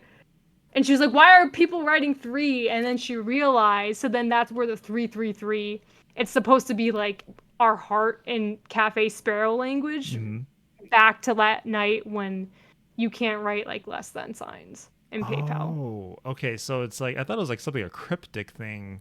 That's It very... is, but it's like, it was really just they don't accept less than signs, so 3 was just repeated on so many things. And I have like a secret Discord channel that I'm not allowed in, so that's like how they planned everything.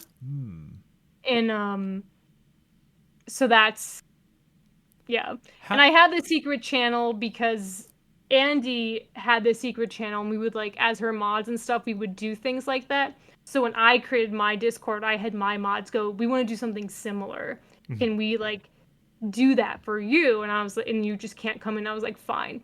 But they started to use it as kind of like a sabotaging thing. So there's been many troll attempts that people have done, just collaborating on that channel. But Wait, so is it really a channel you can't see? Like, can they really block? I mute it, and I don't ever go into it. Yeah. Oh, it's integrity. To this day, I've never gone into it. Good. Sure you haven't. Okay. I haven't. Like, I'm a woman of my word. That's good. Oh. Wow, that would take a lot of integrity. Like, just, I didn't know you could cover that. But wow, that is the fact that she showed up to someone else's place in the With the paper With the bag. paper bag, just thankfully she wasn't carrying anything else, right? Like, was Just her she phone, but like, I'm like, right? she If she literally could have been killed. Like, and this wasn't even on Halloween or anything. Like this was mm. was It's on Christmas time. Christmas. It's like Santa's here apparently. Yeah, Honestly, though, like, like I would be scared shitless. Like, without like these people would have. Imagine you wake up in the middle of the night and someone with a paper bag over their head with little eye holes is standing at your door. wow, and they're at the wrong house. Like, oh my god. I would be Yeah, horrified. I would be like, well, did you say that the person opened the door like that? No, they didn't open the door, thankfully. But I'm Okay. saying, like, I was saying how in Florida you're allowed to like shoot people, Yeah. like, and not get in trouble if they're on your property. There's no stand your ground. Hmm. So she Oh could have my been god. shot. Like, Yeah, good thing she didn't. yeah. Oh my god, that's just terrifying. Yeah, I'd be terrified too. Like I would have my shotgun like ready to go if I saw that Like, on my why are camera. you at my door at 12 a.m. with a paper bag over your head? Like, you creep. Like, Exactly. Oh my god. Oh, I think I do remember that stream where she showed up at your place with that. That is a memory and like the unlocked. first thing she's like, I went to the wrong house. Like, that's Oh man. yeah. Wow, we had a lot of fun in that apartment. That are you sure you don't want to move back to Florida? Hell no. Oh my God, no. It Really? was a lot of fun in that apartment. It was a good apartment, but yeah, no. It just breaks my heart to see that teachers in other states, especially, are not getting what they deserve. Like, do you feel are the wages in Vermont better? Oh yeah. I'm getting Really? paid $50,000 more here. Really? Okay, so that makes even more sense why you want to stay there. So, I was getting mhm. paid, I have two masters and I was getting paid under $50,000 and my rent was 1,600 for a one bedroom, one bathroom Oh, apartment. And not even like I'm not on the water, like I was in a normal average Joe apartment. like in the inland, yeah, that's not worth it. That like you're just paying for rent basically. You're not, I you was can't. yeah, I Mhm. honestly like it's taken a while like to pay off credit cards just and it wasn't even for fun reasons. It was Right. like I had to pay for groceries this time because I literally had no money. I was just living paycheck to paycheck, which Oh, yeah. when Twitch happened that really helped me at least when I was living in like I said with the car like I could not spare like $250 a month because Mhm. like that was my groceries right there. Like and when you're not getting like I was one paycheck did not cover my rent. Mm-mm. That's it's hard when you can't pay your rent with one paycheck or your car. Like you had to work for however many weeks. Like as you as a teacher, you get paid monthly. Like is that how it works with Bi-weekly, you? yeah. You're biweekly Bi-weekly. there. Oh, okay. Yeah. Wow. Like being on a salary is a salary. Like it's a Yeah. salary base. Okay, yeah. Thing. I don't know how you do it, but well, I mean, if you're getting paid a lot more out there, I can see it's like I easier mean, for you. the cost of Mhm. living here is not much cheaper. Oh, really? Um, no, Vermont was very surprising when I moved here. Like that's one of the things is their cost of living. You get paid a lot more, so it's manageable, but it's like I'm paying $1,800 for my apartment right now. Wow. But so would you say it kind of it doesn't really balance it out, but like you are you saying you're able to put more away, I'm save up able more? to say like so Mhm. I'm making more per paycheck now. It's Yeah. still crazy the rent, but Hmm. I'm still getting enough to kind of balance it out. The cost of living here is a lot of like issues because a lot of people after COVID moved here, like who have money like in cash down, and Hmm. it's just raising the cost of living. And there's like an Oh. act in Vermont. It's called Act 250 because that was passed in the 70s that they don't want to build in Vermont because Vermont's supposed to be like a nature state. But now we're at the point where it's like, well, there's no one living here and there's no apartments and Hmm. it costs a lot of money. So I think we do need to start building. Otherwise, it's just a bunch of like hedge fund like people living here and we need people to work and like Yeah. teachers to teach and all this stuff. So So they that's kind of like the nutshell of what happens in Vermont. oh, I see. Because one of Vermont's one of those states you never really hear about. It's not a very, I guess, tourist attractive state. Like you don't have theme parks everywhere, there's beaches. Like But we get a lot of our money from tourists because of skiing and like fall. Oh, okay. So there is a tourist scene there for like naturist people, right? Like people Yeah. that like to go out. Okay. I like But it was hiking. one of those things too that Mhm. especially moving from Florida, I was like, oh, my rent's gonna be so much cheaper. Like I'm living in Vermont. Like you Mhm. view it kind of like an Iowa or like the middle of nowhere type of place where you're like, Yeah. rent must be cheaper because it's less well known because no one talks about Vermont. And Mhm. then you come here and you're like, oh, a lot of people love Vermont. That's why like cost of living is so high here. I And think the only thing I heard about Vermont was in Monopoly, the Vermont Avenue. the Like what? Vermont Avenue and Monopoly, like the Yeah. board game, or like Um, sometimes mentioned in a movie. But yeah, you don't really ever hear about it. But I didn't know like so apparently. I wanted to ask you about like your outdoors activities. Like, are you an outdoorsy girl? Like, do you like to go hiking and skiing and all that, or like, or haha. no? I mean, I don't dislike the outdoors. I do like hiking. Hmm. Um, but I'm not like a crunchy, that's what they call them here, like granola. That's what Granola. we call people like granola, like they eat granola. I don't know. That's the term people in Vermont use to describe those people, granola. Granola. I'm not a granola. Hmm. Like, because people love, like, they get tents and they go hiking all the time. I like hiking. I have not hiked here because I'm terrified of ticks. Like Oh going back to yeah. my health anxiety, there's so many ticks here, like, and I do not want to go. Like, I don't want Lyme disease. I don't want them on me. They freak me Mm. out. So it's like, I do like hiking. I've hiked in many places that there are no ticks. Um, Smart. Fair so enough. yeah, I have not hiked here. I like going to the lake. I like Hmm. going swimming and things like that, and I like walking outside when it's fall. Hmm. But yeah, outdoorsy. I don't know how to ski. Hmm. Me neither. Um, It looks dangerous. my most even my sports have been mostly like indoor sports. So Hmm. um, You mentioned Muay Thai. Is that yeah, just more of like a workout? Like, do you like doing drills? Do you like punching the bag? Like, is it to help you get aggression out? Like, I love all of it.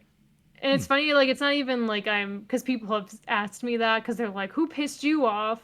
I'm like, "No one. I just like I get hyper focused, Hmm. and it's like it's just nice knowing you can protect yourself." And I've always loved martial arts. I did Taekwondo when I was younger. Really? Um, but I love like the self-discipline and I Hmm. love knowing you can protect yourself. And I also love knowing like it works out all of your body at the same time.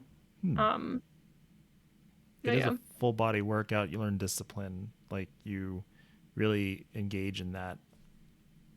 You really feel like you're someone there. It seems like Yeah. competitive. Are you a competitive person at all?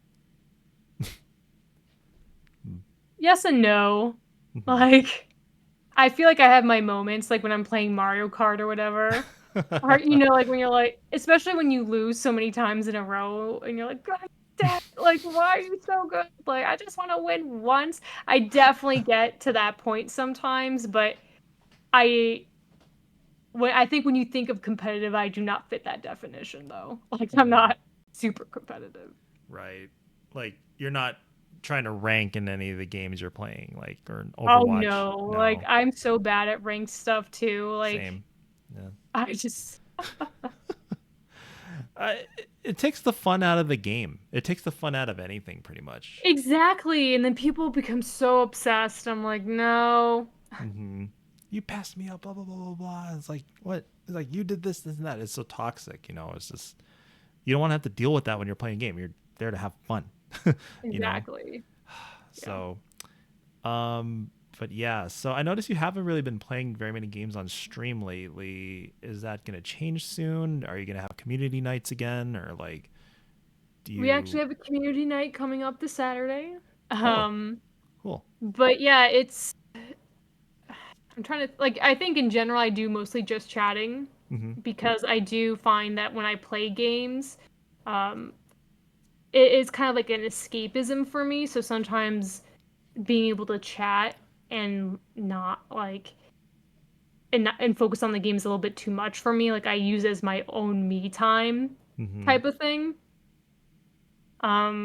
Which was different during the pandemic because I had all me time and then stream time. Like there was a difference there. So when I played video games, I was able to do more game streams because I had a lot of me time. And I still do games, but yeah, it's very much games that I don't have to sit and like play with the story. Like I was playing Baldur's Gate 3 and I sometimes streamed it, but it was like just because I wanted to stream and play it. But I was playing a lot of it off stream. Yeah, I remember that. You were streaming that. Yeah, and then in terms of games, like in the future, I like doing Halloween type games. Like that's definitely something that I do every year, like playing a spooky game on stream. Um, but yeah, I think it's probably gonna be I've been playing like Donkey Kong Country, like older games and community games, like and that's honestly because there's really nothing that I want to play right now. And if I was playing it, I'd probably be playing it by myself. Like Gotcha. Holding community nights and they can take a lot of work. I remember, like, did you ever feel like burnt out from streaming? Like, it sounds like you're burning out when you were doing a lot of the hot seat, right? Like, yeah, like nighttime. especially like, you know, with Annie in our relationship, because I work full time. I'm a teacher. I still work outside of teaching hours, and then I wanted to make sure my work was done when I saw Annie on weekends. She was either here or I was there, so I barely did any streams on weekends when she and I were together. And then, you know, I also worked out, and I also had to get groceries, and I also had to clean. And so I try to do at least 2 streams a week, especially because I went from like a stream every day to stream 4 times a day. I mean, 4 times a week to twice a week. And there were times where I was like, I loved talking to people, but I was tired. You know, I was burned out. And especially teaching elementary school again, where the start time is much earlier, like I just have to end stream early. Like I could go on longer, but I'm like, I need to go to bed. For sure. And then especially like with what's been happening, I've been streaming because I miss people. Like, you know, And we miss but you. a lot of no, thank you. And I know like it's been very sporadic with my stream schedule. Like I did, you know, I am streaming at least twice this week, which is good. I'm trying to get back into like a normal schedule, especially as like we prepare for my trip and like doing incentives and like having that community be excited about something I've been literally talking about for 4 years since I've started streaming. So I'm looking forward to like more aiming towards that. But yeah, with everything that's happened recently this year, it's literally like a day-to-day thing. Like there's some days like I can't say on a Sunday how I'm going to feel on Wednesday.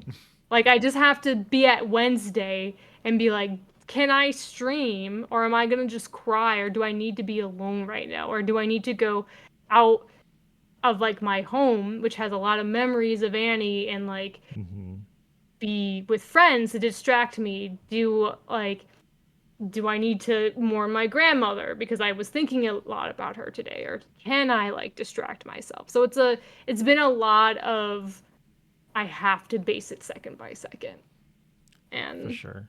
like I said, I'm an all or nothing person. If I feel like I can't be present on stream, then it's like I don't want to do it then. Yeah. No, I feel you there. All or nothing. You want to be able to provide your best self. You want to show Yeah. your best self on stream because that's what you would want to see from others, right? And Yeah, and it's not even like I felt people were upset, but it got to a point like especially it was the breakup and then my grandmother passed shortly right thereafter. There was many streams within like that month time frame, especially like I was crying a lot. Like and I never cried on stream. I don't think anyone Yeah. ever saw me cry on stream. And then I was just like anytime I talked about it, because that's what I do is I talk about my life and just chatting that I would just cry. And no one ever made me feel bad about it. And I didn't feel bad. It was more of just like, for me, I just needed privacy for those moments. And I didn't feel comfortable always crying about it on stream. Like, if I wanted to bawl my eyes out, like, I wanted to just go into my pillow and cry my eyes out. Yeah. Whereas when you're streaming, you cry, but you can't, like, I'm gonna go cry into my pillow now, guys. Like, so, yeah, it was a lot of moments like that.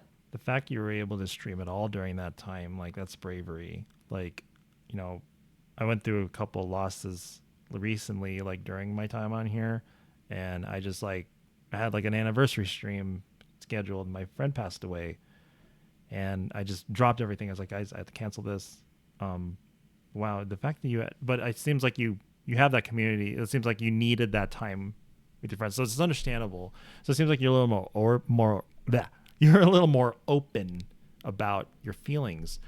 And when I saw you crying, my heart was broken for you because I can understand what you're going through, and I've said it before, but I'll say it again. I'm here for you, and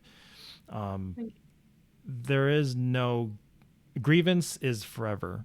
I don't care who you are, especially if you're close to that person. It's okay to feel down. It's okay to let it out. I feel like you need to let out. Do you feel like now, at least at this point, do you feel like you've kind of helped process grievance, or are you able to properly grieve?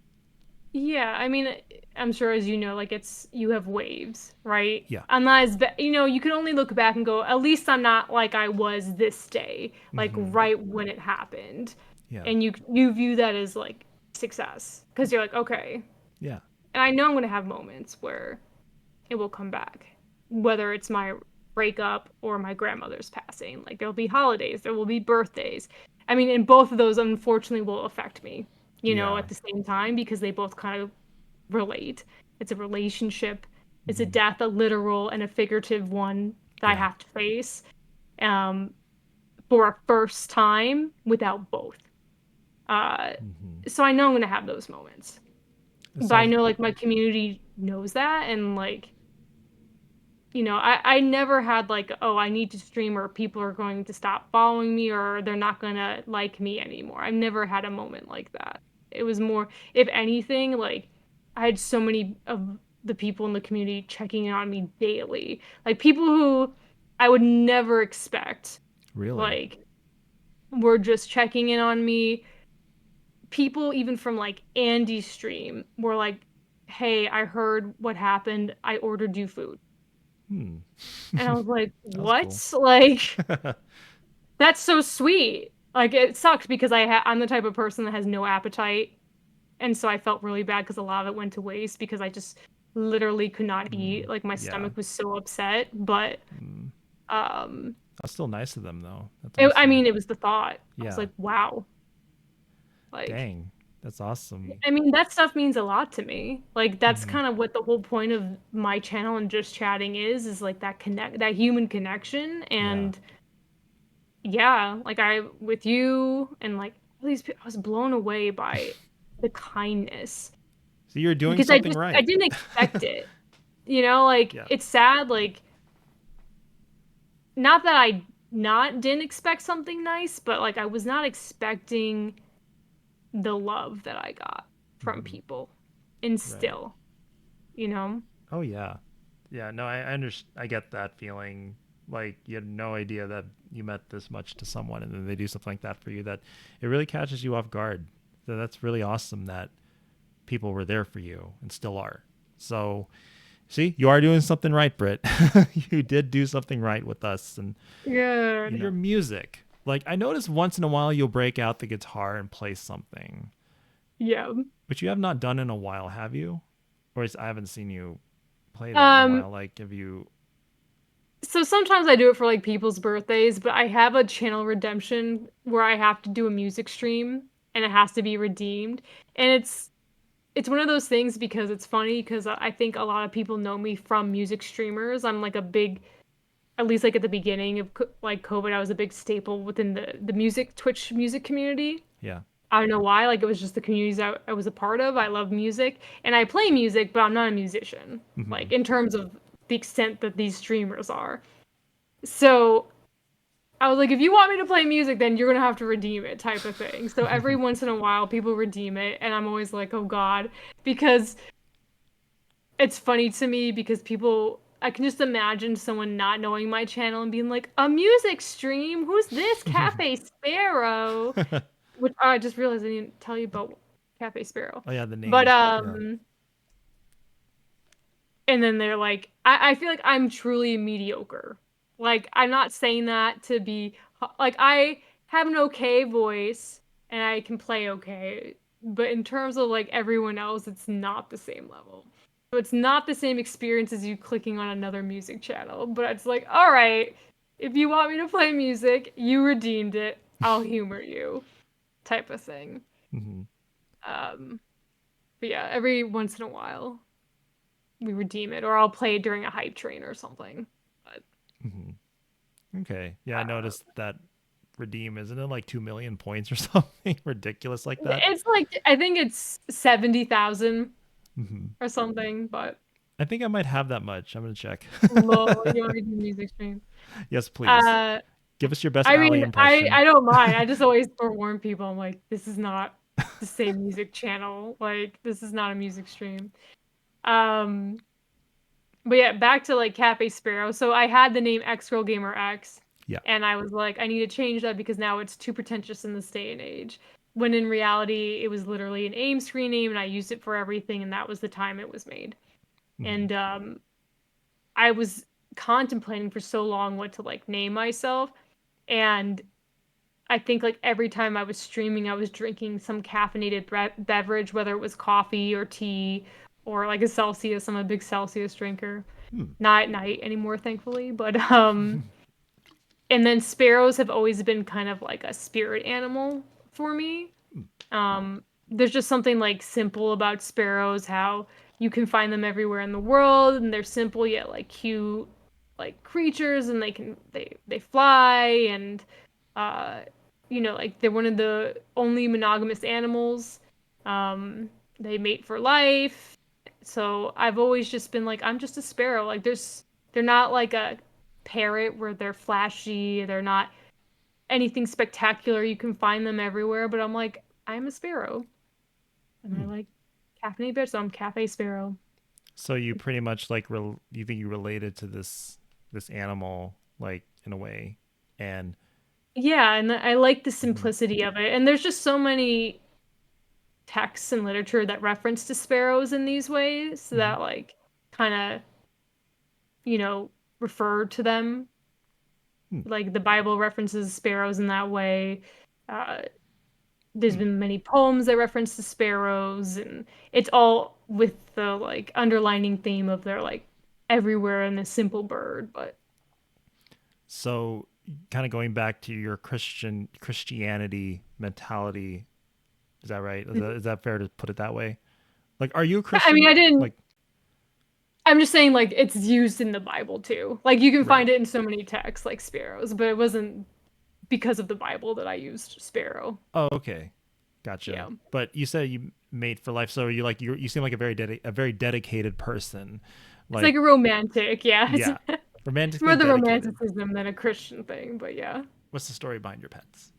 Like, So my first pet was Khaleesi, hmm and she is the striped white, brown, black cat that you see, and I adopted her as a kitten.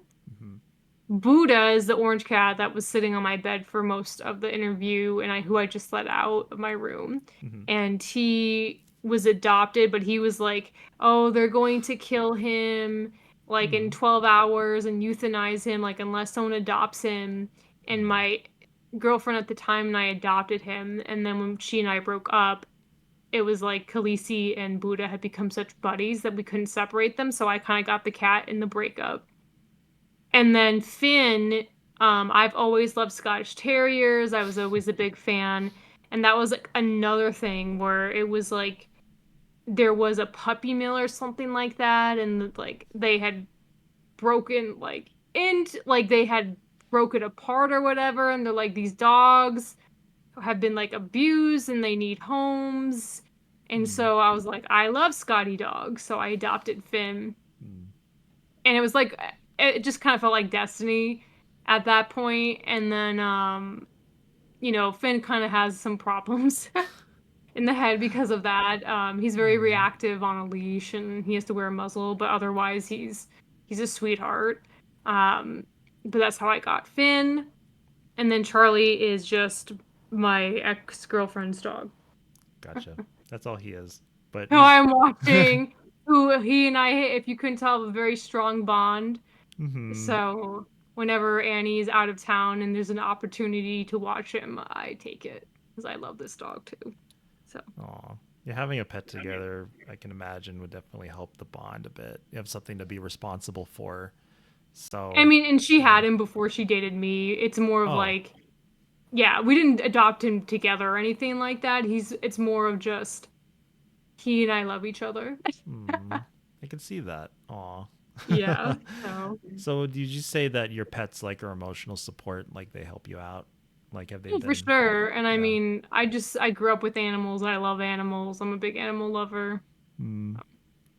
That's Yeah. awesome. I love dogs and cats. I'm allergic to cats, so Uh, I couldn't be able to adopt one, but like a dog, yeah, totally. Okay, so last question on the list is yes. what I ask everyone. What is next? What is next for Britt? What are your goals on Twitch at this point? What I wish I knew. I don't know. Like my goal is just always to have fun with it. Of course, like one day I would love to be partner one day if that's ever possible, but You I'm do? not getting my hopes up. Yeah, I mean, it would be cool to have a purple check mark, but it's not something that I'm like gunning for. I Mm-hmm. think I did back in like porn streaming, like I was getting close to that point and then like life kind of got in the way and not in a bad way. Mm-hmm. And like yeah, I stream for the community and like to do things. So I just keep doing community nights, keep doing charity events, keep doing things that bring in people. Hopefully people come across the stream. We have add more to the community and that's really the goal of the stream. Awesome.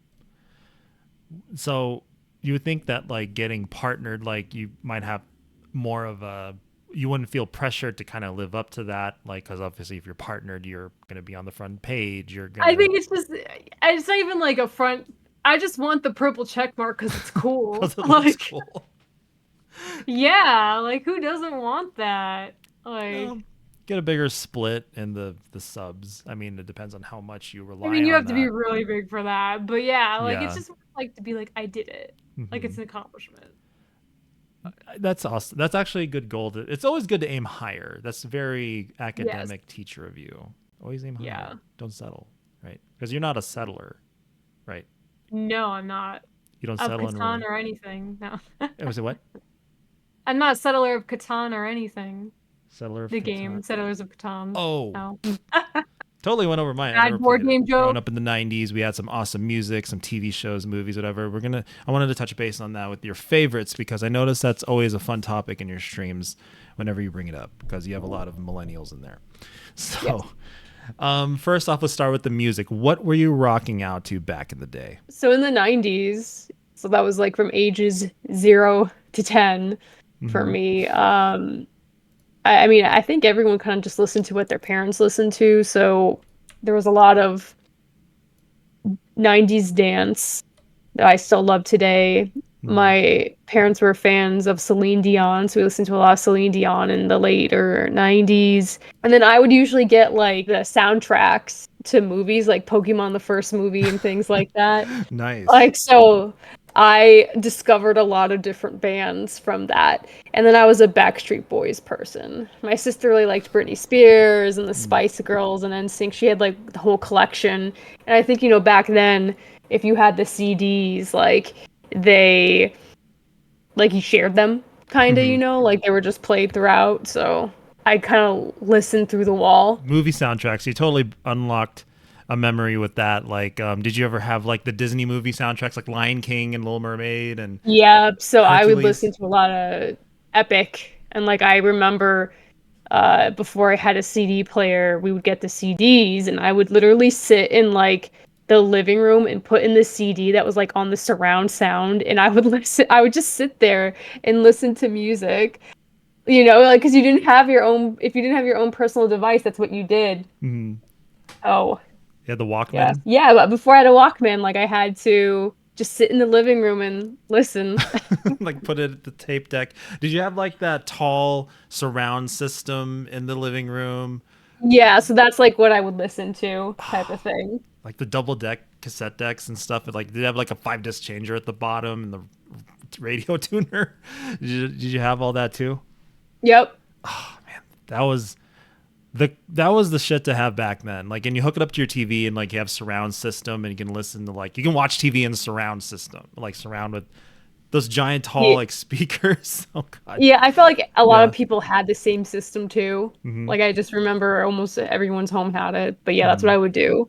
And then it was just funny because I'm one of those personalities where like I will listen to the same song over and over again. So my mom would go crazy because I'd just be sitting there like listening to the same song over and over again. You have to rewind it. Like if it's the cassette, you have to rewind it to the Yep. best part. God, those Or were like the I would days. listen to my favorite part of a song over and over again. Do you remember in Home Alone 2, Kevin had the Talk Boy? Did you ever use Yes. Did you ever have one of those? I had like the Fisher Price model one. Mm-hmm. Oh, I didn't okay. have the Talk Boy, but like I would record things on the TV and then play it back.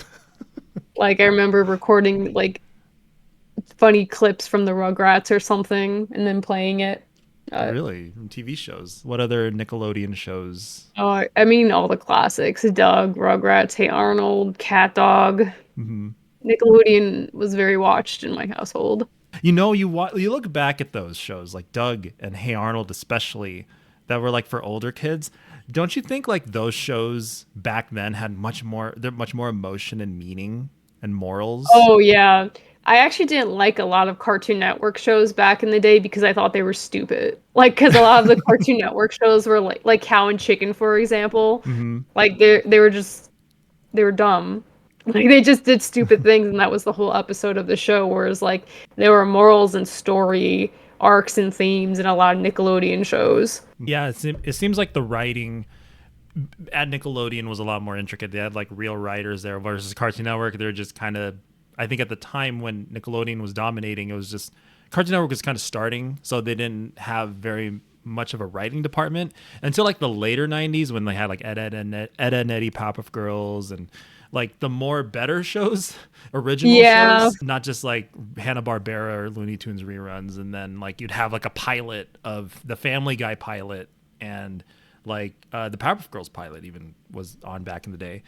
And then you had Toonami. Did you watch Toonami?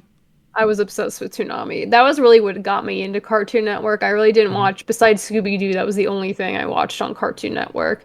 Mm-hmm. And maybe I think Courage the Cowardly Dog was on Cartoon Network first. Yeah, So that I was think another that- good one. Yeah. Yeah, I watched those shows, but that was the extent. I remember you said you had a Dragon Ball Z shirt. Was DBZ like the gateway into Toonami anime for you? Technically it was on UPN. Like before Toonami even started playing anime, UPN had like Sailor Moon and Dragon Ball, like Yeah. Ocean Dub. And I got into anime like early on, like 6 years old or so when they were airing those, and then Toonami aired it. And I think the gateway was probably Pokemon. Even though I technically watched Dragon Ball and Sailor Moon before Pokemon aired in the United States, but for those old school millennials, before Pokemon was on the WB, it was on UPN on that anime block Yeah. at like 6 a.m. Oh, And I remember man. waking up for school and like watching. I would like it's crazy for me to think about like how I would get up at 5:30, get ready for school, so in order for me to watch Pokemon at 6, and then I would go to school and talk about the episode. Like it's so crazy that nowadays it's like you watch TV at night and you go the next day and you talk about it, whereas like, oh, we woke up in the morning and watched the new episode of Pokemon. And Yeah, it was always on at a weird time during syndication, like 6 a.m. Like you remember those days, like before, like back when anime was syndicated, like no major network picked it up yet, and then Pokemon, like late 90s. Oh my God, you remember all that? I was always a nerd. Like that's the yeah. thing. Hell yeah. I was always yeah. a nerd. Being a nerd in the 90s, that was like, remember, like you got made fun of too, right? So like, Oh yeah. didn't know, like people didn't know what anime was. They called it Japanimation. Oh, you like Japanimation? That's so stupid. Like, but only the cool kids Whatever. wore Dragon Ball Z shirts. Somewhat. Yeah, like thankfully I was in 3rd grade when Pokemon came to the United States, and I think everyone kind of liked it. Yeah. Like it was I was in the appropriate age group. But as I got older, and like Dragon Ball Z didn't really become popular in the States till I was about 10, and at that point, it was not cool to like anime.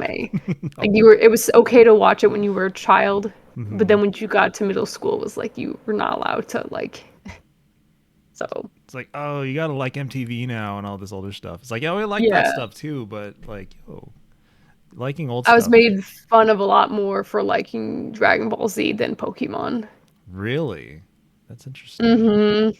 That's yeah, it was weird. Like at my school, like the cool kids liked DBZ, or I think some people moved on to Yu-Gi-Oh at that point. Yeah, And, I like, didn't really watch Yu-Gi-Oh. that show was dumb. I didn't like that show. I just kind of was like, yeah. what do you mean there's cards? Like, at least in Pokemon and Digimon, they were like sentient beings Yeah. that could, you know, I actually like Digimon better than Pokemon. I know it's sacrilegious for a lot of people, but Digimon had some good character development. oh, I mean, the stories were superior. Yeah. Digimon could actually talk. Like, it's not even a competition in my mind. Like, Pokemon is literally like dog fighting to an extent. Like, Yeah. and it was the same story over and over again. Like, oh my god. Yeah, like the Pokemon show pretty much followed the game, like red and blue, and then from there on. So you kind of knew what to expect. Oh, he's gonna fight Erica next. He's gonna fight Koga next. He's gonna fight. Okay, it's like obviously it's predictable. Ash is gonna win, but like Digimon didn't have anything to go off that. They had the little Tamagotchi looking devices. They were actually like fighting for humanity and like Yeah. genocide, and like they actually had morals in Digimon, whereas like Pokemon's like we're just trying to win by training our pets to fight each other. Like that was the plot line of Pokemon. Exactly. Oh. It was one of the first shows I remember watching as a child in the first season when they talked about depression. Like about how I think it was either Matt or Sora they were like depressed. And I was like, "Oh my god, like this is deep for a kids show." But it was honestly one of the first shows that like discussed that. Because mental health is a big problem in Japan. Kids being pressured under their parents to meet their expectations to succeed and make good grades. So that's good that most anime nowadays are very like mental health centric. It's really crazy how they bring light to it. So it seems like we needed the Japanese to introduce that to the kids now. It's like, oh, okay. Thank you for that. Yeah. Yeah, but you are right. Yeah, they did deal with depression in that show, and like I remember like in the third season, like where it was not any of the original characters, like it was like an alternate universe where one of the characters was like a little sibling of the main character, and they talked about like how a broken family functions. Like it was really deep, and I was like, whoa, I can actually relate to this now. Wait a minute. Pokemon never did Yeah. this. Pokemon was like, I choose you and I'm gonna capture you and I'm gonna get this badge. And Yeah. oh my god, did you ever watch the Digimon movie? Of Back in the day? course. I It's saw it in theaters. same. They showed like the Angela Anaconda short before it, and like a music video for the kids in America, and Yep. just seeing them, like, it's funny because like that whole movie was like 3 different movies like mashed together. So Yeah. what did you like better? Movie wise, Yeah.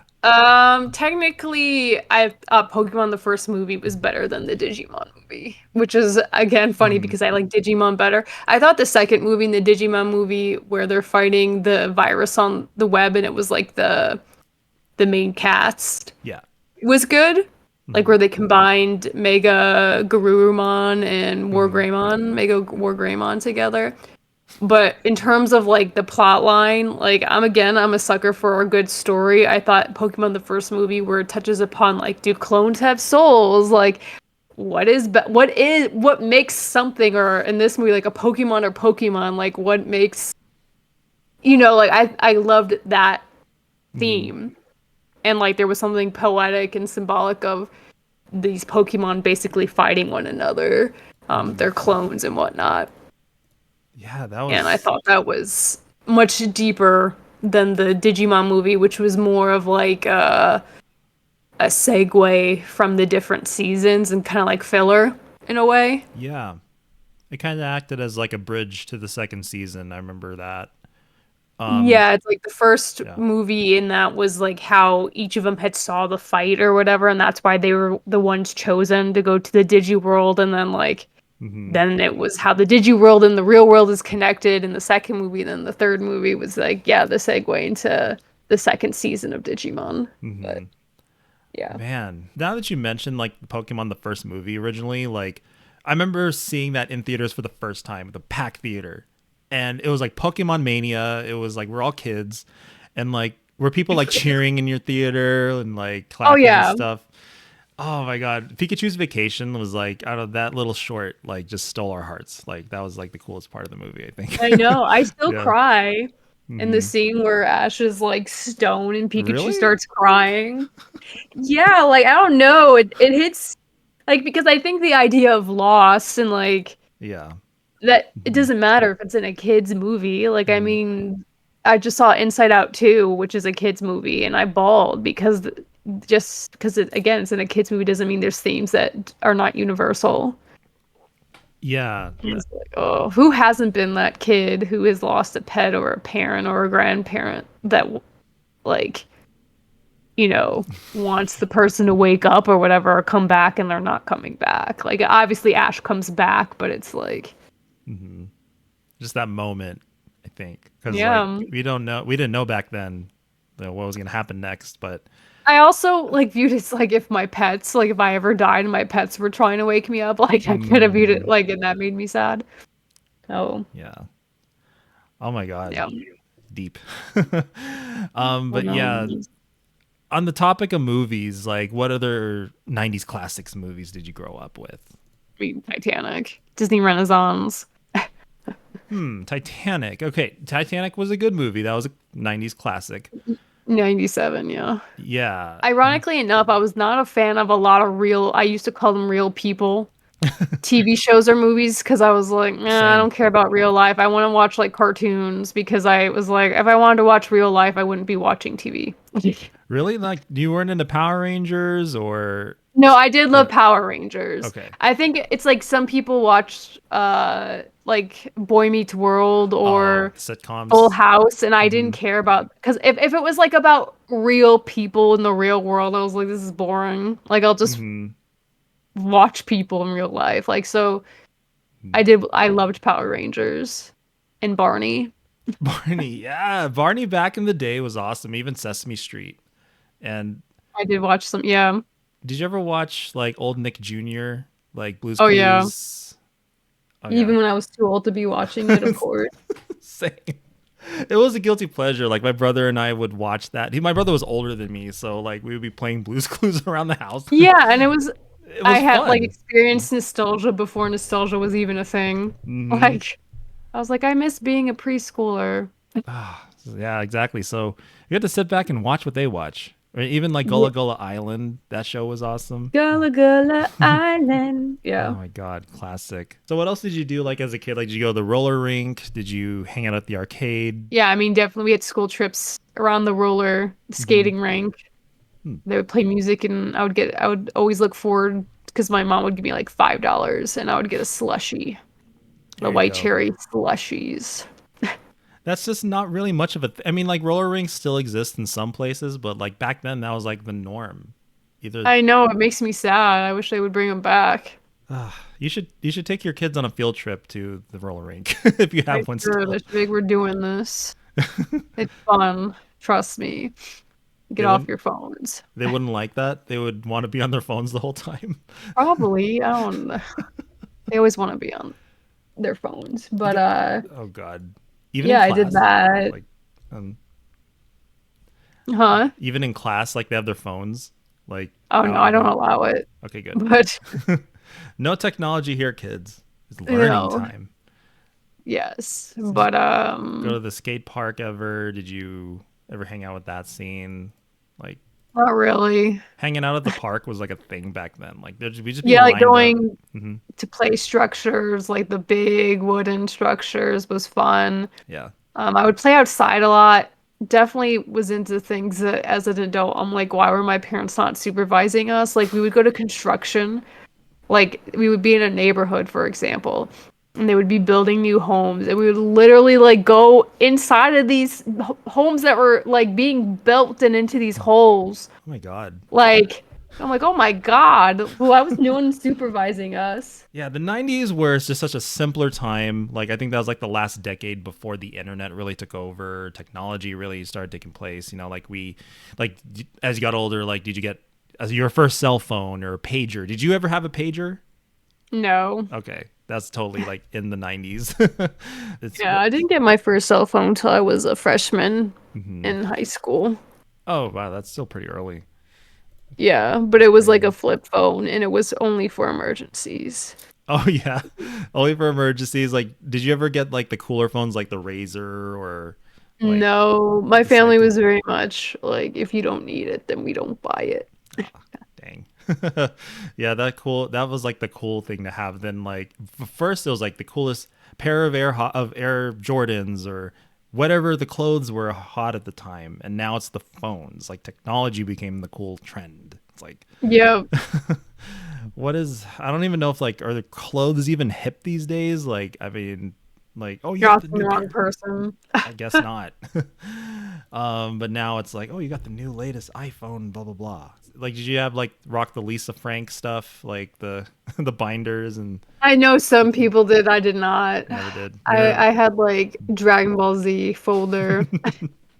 Yeah, the anime stationery. I remember like getting that stuff like first, and I can't wait to show my friends and have it open on my binder. It's like, oh my god, I'm such a dork back then.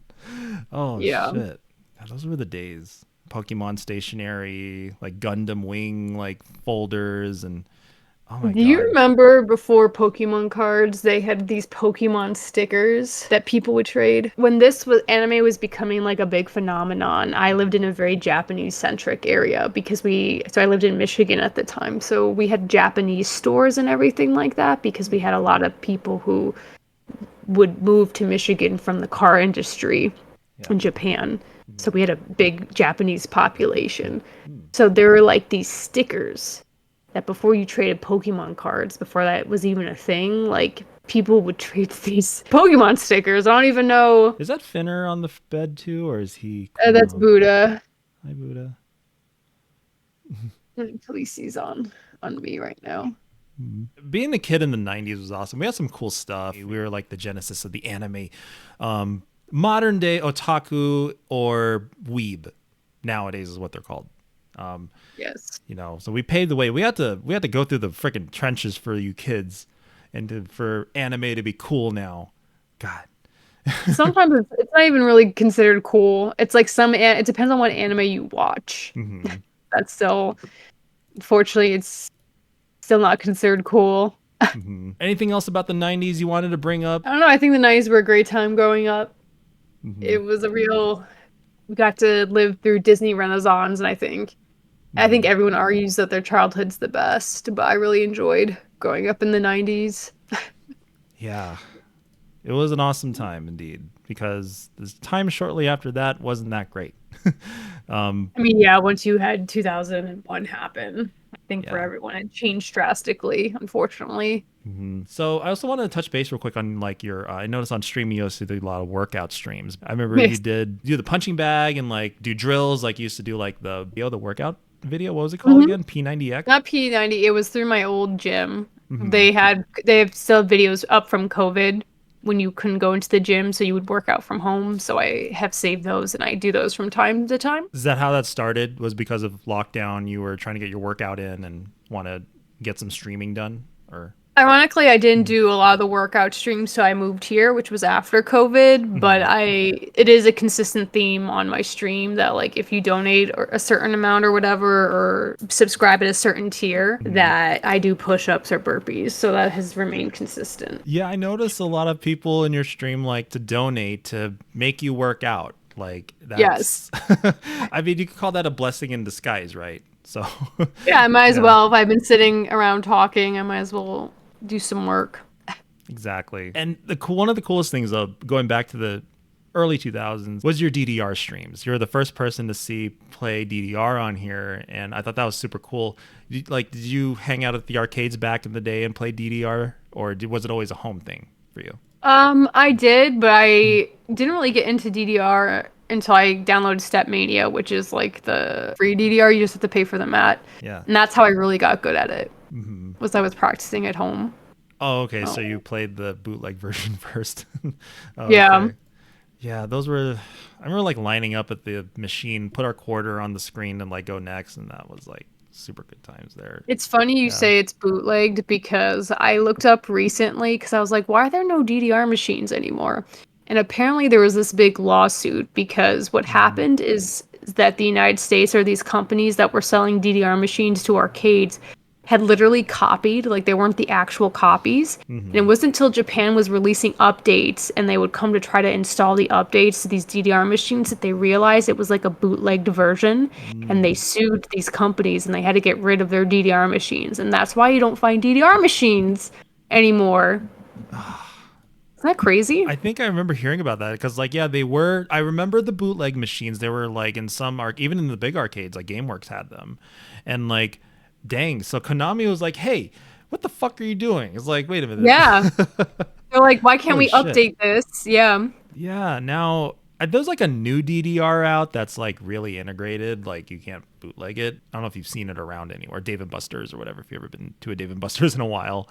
I have not seen No. any DDR machines in the USA. The last time I saw one was in Canada. A while back, you posted like an Instagram story or a TikTok of a meme of a baby blanket.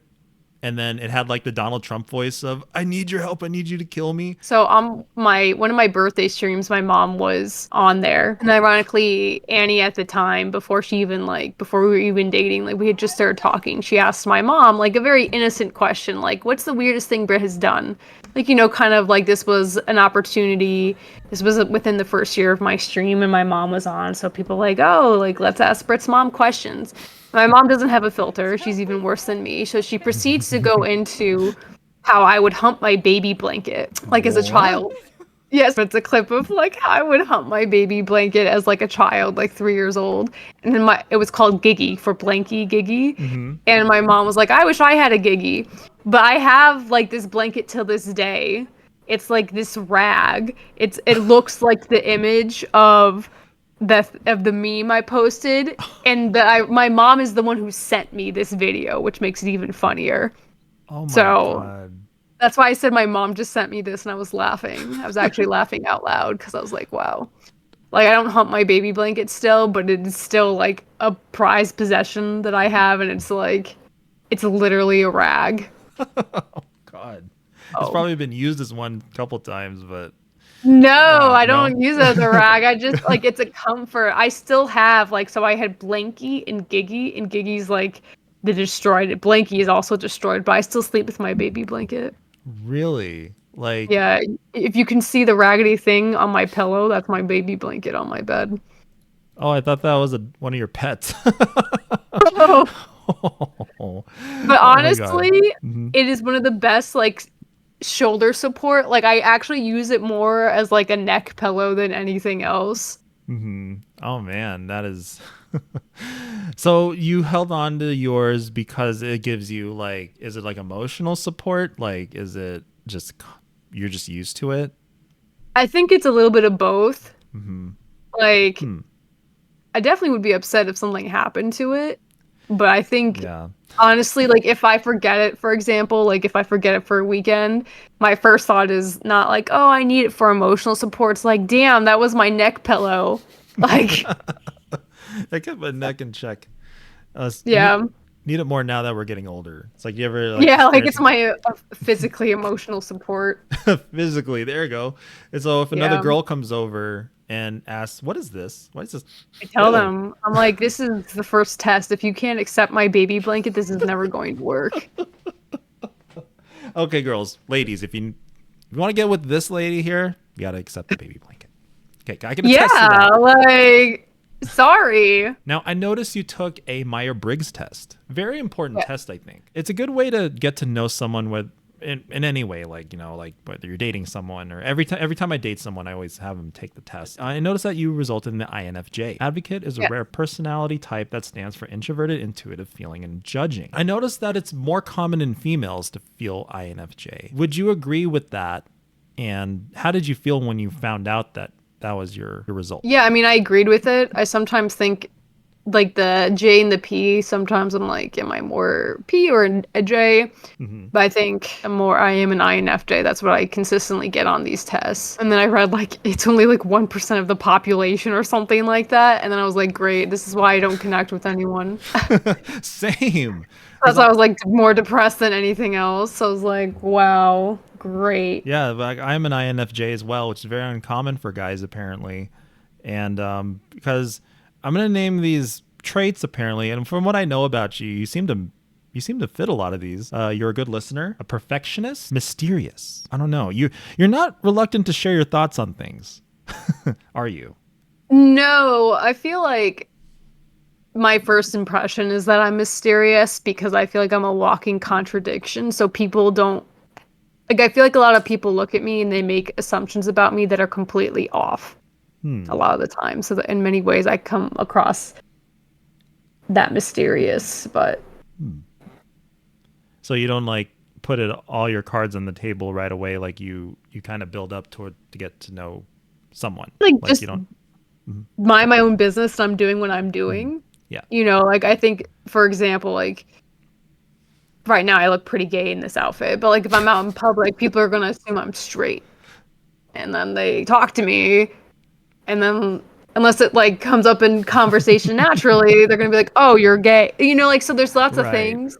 Or they'll be like, I don't think people look at me and go, wow, this person likes anime and Star Wars and like reads these type of books and like can tell me like the difference between Digimon and Pokemon, you know, like things like that. People, I think that comes off as mysterious because I don't Yeah. fit a lot of people's stereotypes. So you're not walking around with like a Hunter x Hunter t-shirt to show that you're a nerd right away. Like you dress very casually. Yeah. I do what I do. Exactly. I mean, do you walk around like with rainbows and like No, LGBTQ? I'm You're not. I'm not even like a stereotypical lesbian. Was it you that said you're the worst kind of lesbian? Yeah. Right. Like I don't fit any of these stereotypes. Like the stereotypes definitely exist, but like, yeah. You're definitely would you say you're a femme lesbian? Like you I would say I'm in between a chapstick and a femme. Yeah. chapstick? Yeah. So is in the that? lesbian world, there's lipstick, chapstick, and then butch. Right. The butch. So mysterious, sensitive to criticism. You don't seem like the type of person that gets like, I mean, you're a teacher, so I don't know about that part. Would you say that you're sensitive to that? Or does it depend on who it's coming from? I think inwardly, yes. I don't really have like I feel like I can also you know, like if a kid is saying you're stupid, like I'm not going to take that to heart because I know it's a kid saying it. But if someone genuinely criticized me for something, I definitely would be sensitive to that. Gotcha. Like it's just funny how like sometimes kids' opinions can affect you more because I guess you expect them to be pure and innocent, but I'm like, fuck. I get exactly right. No. Okay. And the last part is needing time alone. You seem like you're very private with your personal time, and you said that you'd be okay with another long distance relationship, right? So can you explain that part, how you cope with that? And do you have With ways long distance? and like, do you have ways to like help maintain a long distance? I tried talking to Mademoiselle about this, and she gave a really good explanation. I actually need to get back to you, ma'am. It's been a while, but so that's nothing I really wanted to ask you was what did you do to help keep the fire going, keep the love going, all the lovey-dovey stuff while being away, like for long periods of time? Yeah, and like I think it helps too, like because long distance can be so many things. Like Annie and I were long distance, we were hour and a half away from each other, so not super close, but not super far. Yeah.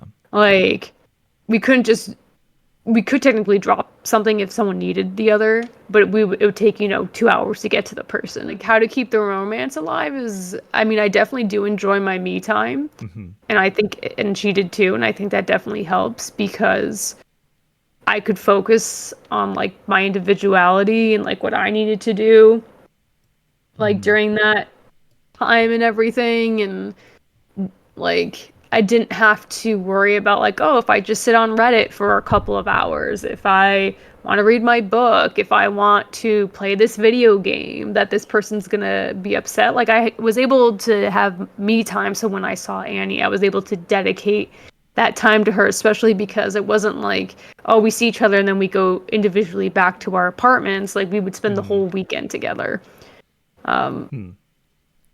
So I think it balanced out, and like it wasn't every weekend we saw each other. Most of the time we did, but like sometimes it's like, hey, I want to see my friends this weekend, or I wanted to do this thing, or I need alone time. It's like, okay. Like, So you were both pretty much similar in that fashion. Like, was she kind of INFJ as well? Like, you both were okay with alone time and I forget exactly what her Myers-Briggs is, but she was similar. okay. Yeah. Because usually majority of the gay relationships that I've seen and heard of were really clingy. I'm sure you can attest to that. Like, my God. Anyway, yeah, that's crazy that's good that you're able to find someone that was okay with both. Yes. So, because I've been on both ends of that spectrum and it's not healthy. But anyway, wow. Okay. So pretty much just find someone to, like, I guess, like, just be okay with being alone, like being away from each other for long. Like, you supplement it with like phone calls and like, of course, right? Yeah, Texting. like doing things, but Yeah. like it's also important that Trust. you enjoy spending time together, and because you're not with each other doing that, like in a normal relationship, that you do dedicate and are present with your partner when you are together. So what about like relationships where you're there locally? Like, have you ever dealt with someone who's like super clingy that wants to see you every day, wants to talk to you every day? Like, how do you handle Yeah, I mean, I think those? it's normal to want to talk every day. Like, I don't think that's clingy. Right. It's not. Yeah, and like even to an extent, seeing the other person. I think when someone asks for space and you don't have an identity outside of that person, that's when it becomes clingy. But Yeah. It's like like, texting each other should not be a problem, right? Like, no. exactly. Because the last girl I dated, like, thought it was too much. Like, oh, I'm not a texter. It's like, because we were texting every day prior to like a certain point. But Yeah. like, if they're starting to pull away and not be okay with that, there's just something going wrong. And it's It's like a red flag. red flag, and they're not communicating their feelings. Now, like you Yeah, said I last, think there's a yeah, sorry, I think there's a difference too. Like if you live with the person, like you're not going to text as much because you're like, I'll see them tonight or something. But especially if you're separated, it's normal to not text about every single thing. And like, it is not normal if you get upset if someone literally just can't respond because they're working or whatever. But I don't think I think texting every day is a normal thing. yeah, totally. I mean, it's the most harmless way to like communicate with someone because you don't have to respond right away unless it's an emergency. But if it's an emergency, just call them, Yeah. So, because it just helps keep things going, like, I mean, even if they're local, like, there's nothing wrong with setting up a plan to meet up with them at the end of the week, and communication though. I remember you mentioned last time you were here that you were the avoidant. Avoidant, yeah, the avoidant versus paired up with The anxious attacher. Yeah. attacher, avoidant and attacher, right? Anxious. Yeah. Anxious attachment and avoidant attachment. Yes, you're an anxious attachment, correct? Yeah, I would say I've grown more secure. Like secure is the healthier ones, but I definitely was very anxious, and when triggered, that's where I go as anxious. Gotcha. So if you have an avoidant attachment, avoidant, let's call them avoidant, they're not ones to communicate properly, right? Because you said that if they do, it's going to come off as weak or like some sort of weakness. It's not going to feel right to them. So It's a vulnerability. vulnerability. Yeah. That can really lead to like a car crash, like within the relationship. Would you say like every girl that I've met has pretty much been an avoidant? I don't know. They attract each other, anxious and avoidant. Yeah. It's weird. Like at first, like everything is great. I'm sure this goes for you too. Everything is great in the beginning. And then like eventually you find the true colors. And they're like, oh, he wants to talk to me every day. Oh, never mind. I don't know. Yeah, relationships should be built on like a foundation of respect and trust. Yeah. And Yep. if someone is pulling away, you should have the foundation to be like, hey, I noticed you've been pulling away. Like, what is that? And sometimes it's nothing. It's like, oh, actually, since we're not in this honeymoon phase anymore, I still love you, but like, I just don't feel the need to talk to you. But if you want me to send a message every now and again, I'll do that. Like that's what a healthy relationship would do. But Yep. And that is what a good communicator does. Miss Anxious Yeah. attachment. well, yeah, Or I mean, I think balanced, right? both insecure, Mhm. like attachment styles. Like Secure. there's Yeah. anxious and then avoidant are both insecure attachments. Like Right. they're both stemming from a childhood wound that Mhm. needs to be fixed, Yeah. and like it's a spectrum, right? Like an anxious attacher, like the worst case scenario is very clingy and is Yeah. very like confrontational and doesn't respect boundaries, whereas like an avoidant is like they push you away and they don't talk to you and they give you the silent treatment for 2 weeks, right? But Yep. there's a spectrum of both. God. Oh, you're opening memories. Yep. Yeah. I've been through pretty much all those. Been on both ends of it. Have you been on both ends, like all ends of that whole Yeah, I emotional don't sphere? even when I was like very anxious attachment, like Yeah. wouldn't say I was that, but like I definitely had a lot of those traits, and I had to like stop myself and fix damn. shit. Yeah. But Just relationships are just a big complicated bowl of spaghetti. I think we should put it that way. When you meet up with people from Twitch in real life, like for the first time, like Aya Kane and all them, like did you ever get the impression like, oh, this person is kind of different on here in real life versus on Twitch? Like, do you ever notice any of that, or do they seem like all genuine and like the same as they are? I think genuine. I never really had a situation where they seem different. Mm-hmm. But I also think my stream promotes I'm genuine on Yeah. stream, so I think that kind of reflects it, right? Totally. Like there Yeah. there doesn't need to be a front on my stream because it's like I say things and we talk about things that's like, oh, okay. Like it would be really weird for someone to have a front on my stream because it's just so like whatever that it's like, why would you choose to not be yourself? But Exactly. That was the vibe I got from you. Like when I first came in there, I was like, already I could tell that you're very straightforward. You're very honest. You don't have like a mask on like some streamers need, like in order to be in front of the camera or have like a personality quirk or whatever. You seem just so real and down to earth. I can't thank you enough for finally coming on here and spending all this time with us. Of course. Best of luck to you and everything. Thank you so much for being here. And everybody, please give it up for CafeSparrow. Please give her a follow. Check out her social media. Join her Discord. She's in one of the most fun communities, most craziest fun communities I've ever joined. 18 plus. 18 plus only, kids. You're 18. Yeah. Please. You get to see her pets. You just get to see Animals that are not my pets. Like, exactly. So if you need a fix, Oh. just a place to chill and chat, check out CafeSparrow. You won't be disappointed. I promise you that. Thank you so much, Britt. I appreciate you. of course. Thank you. Cool.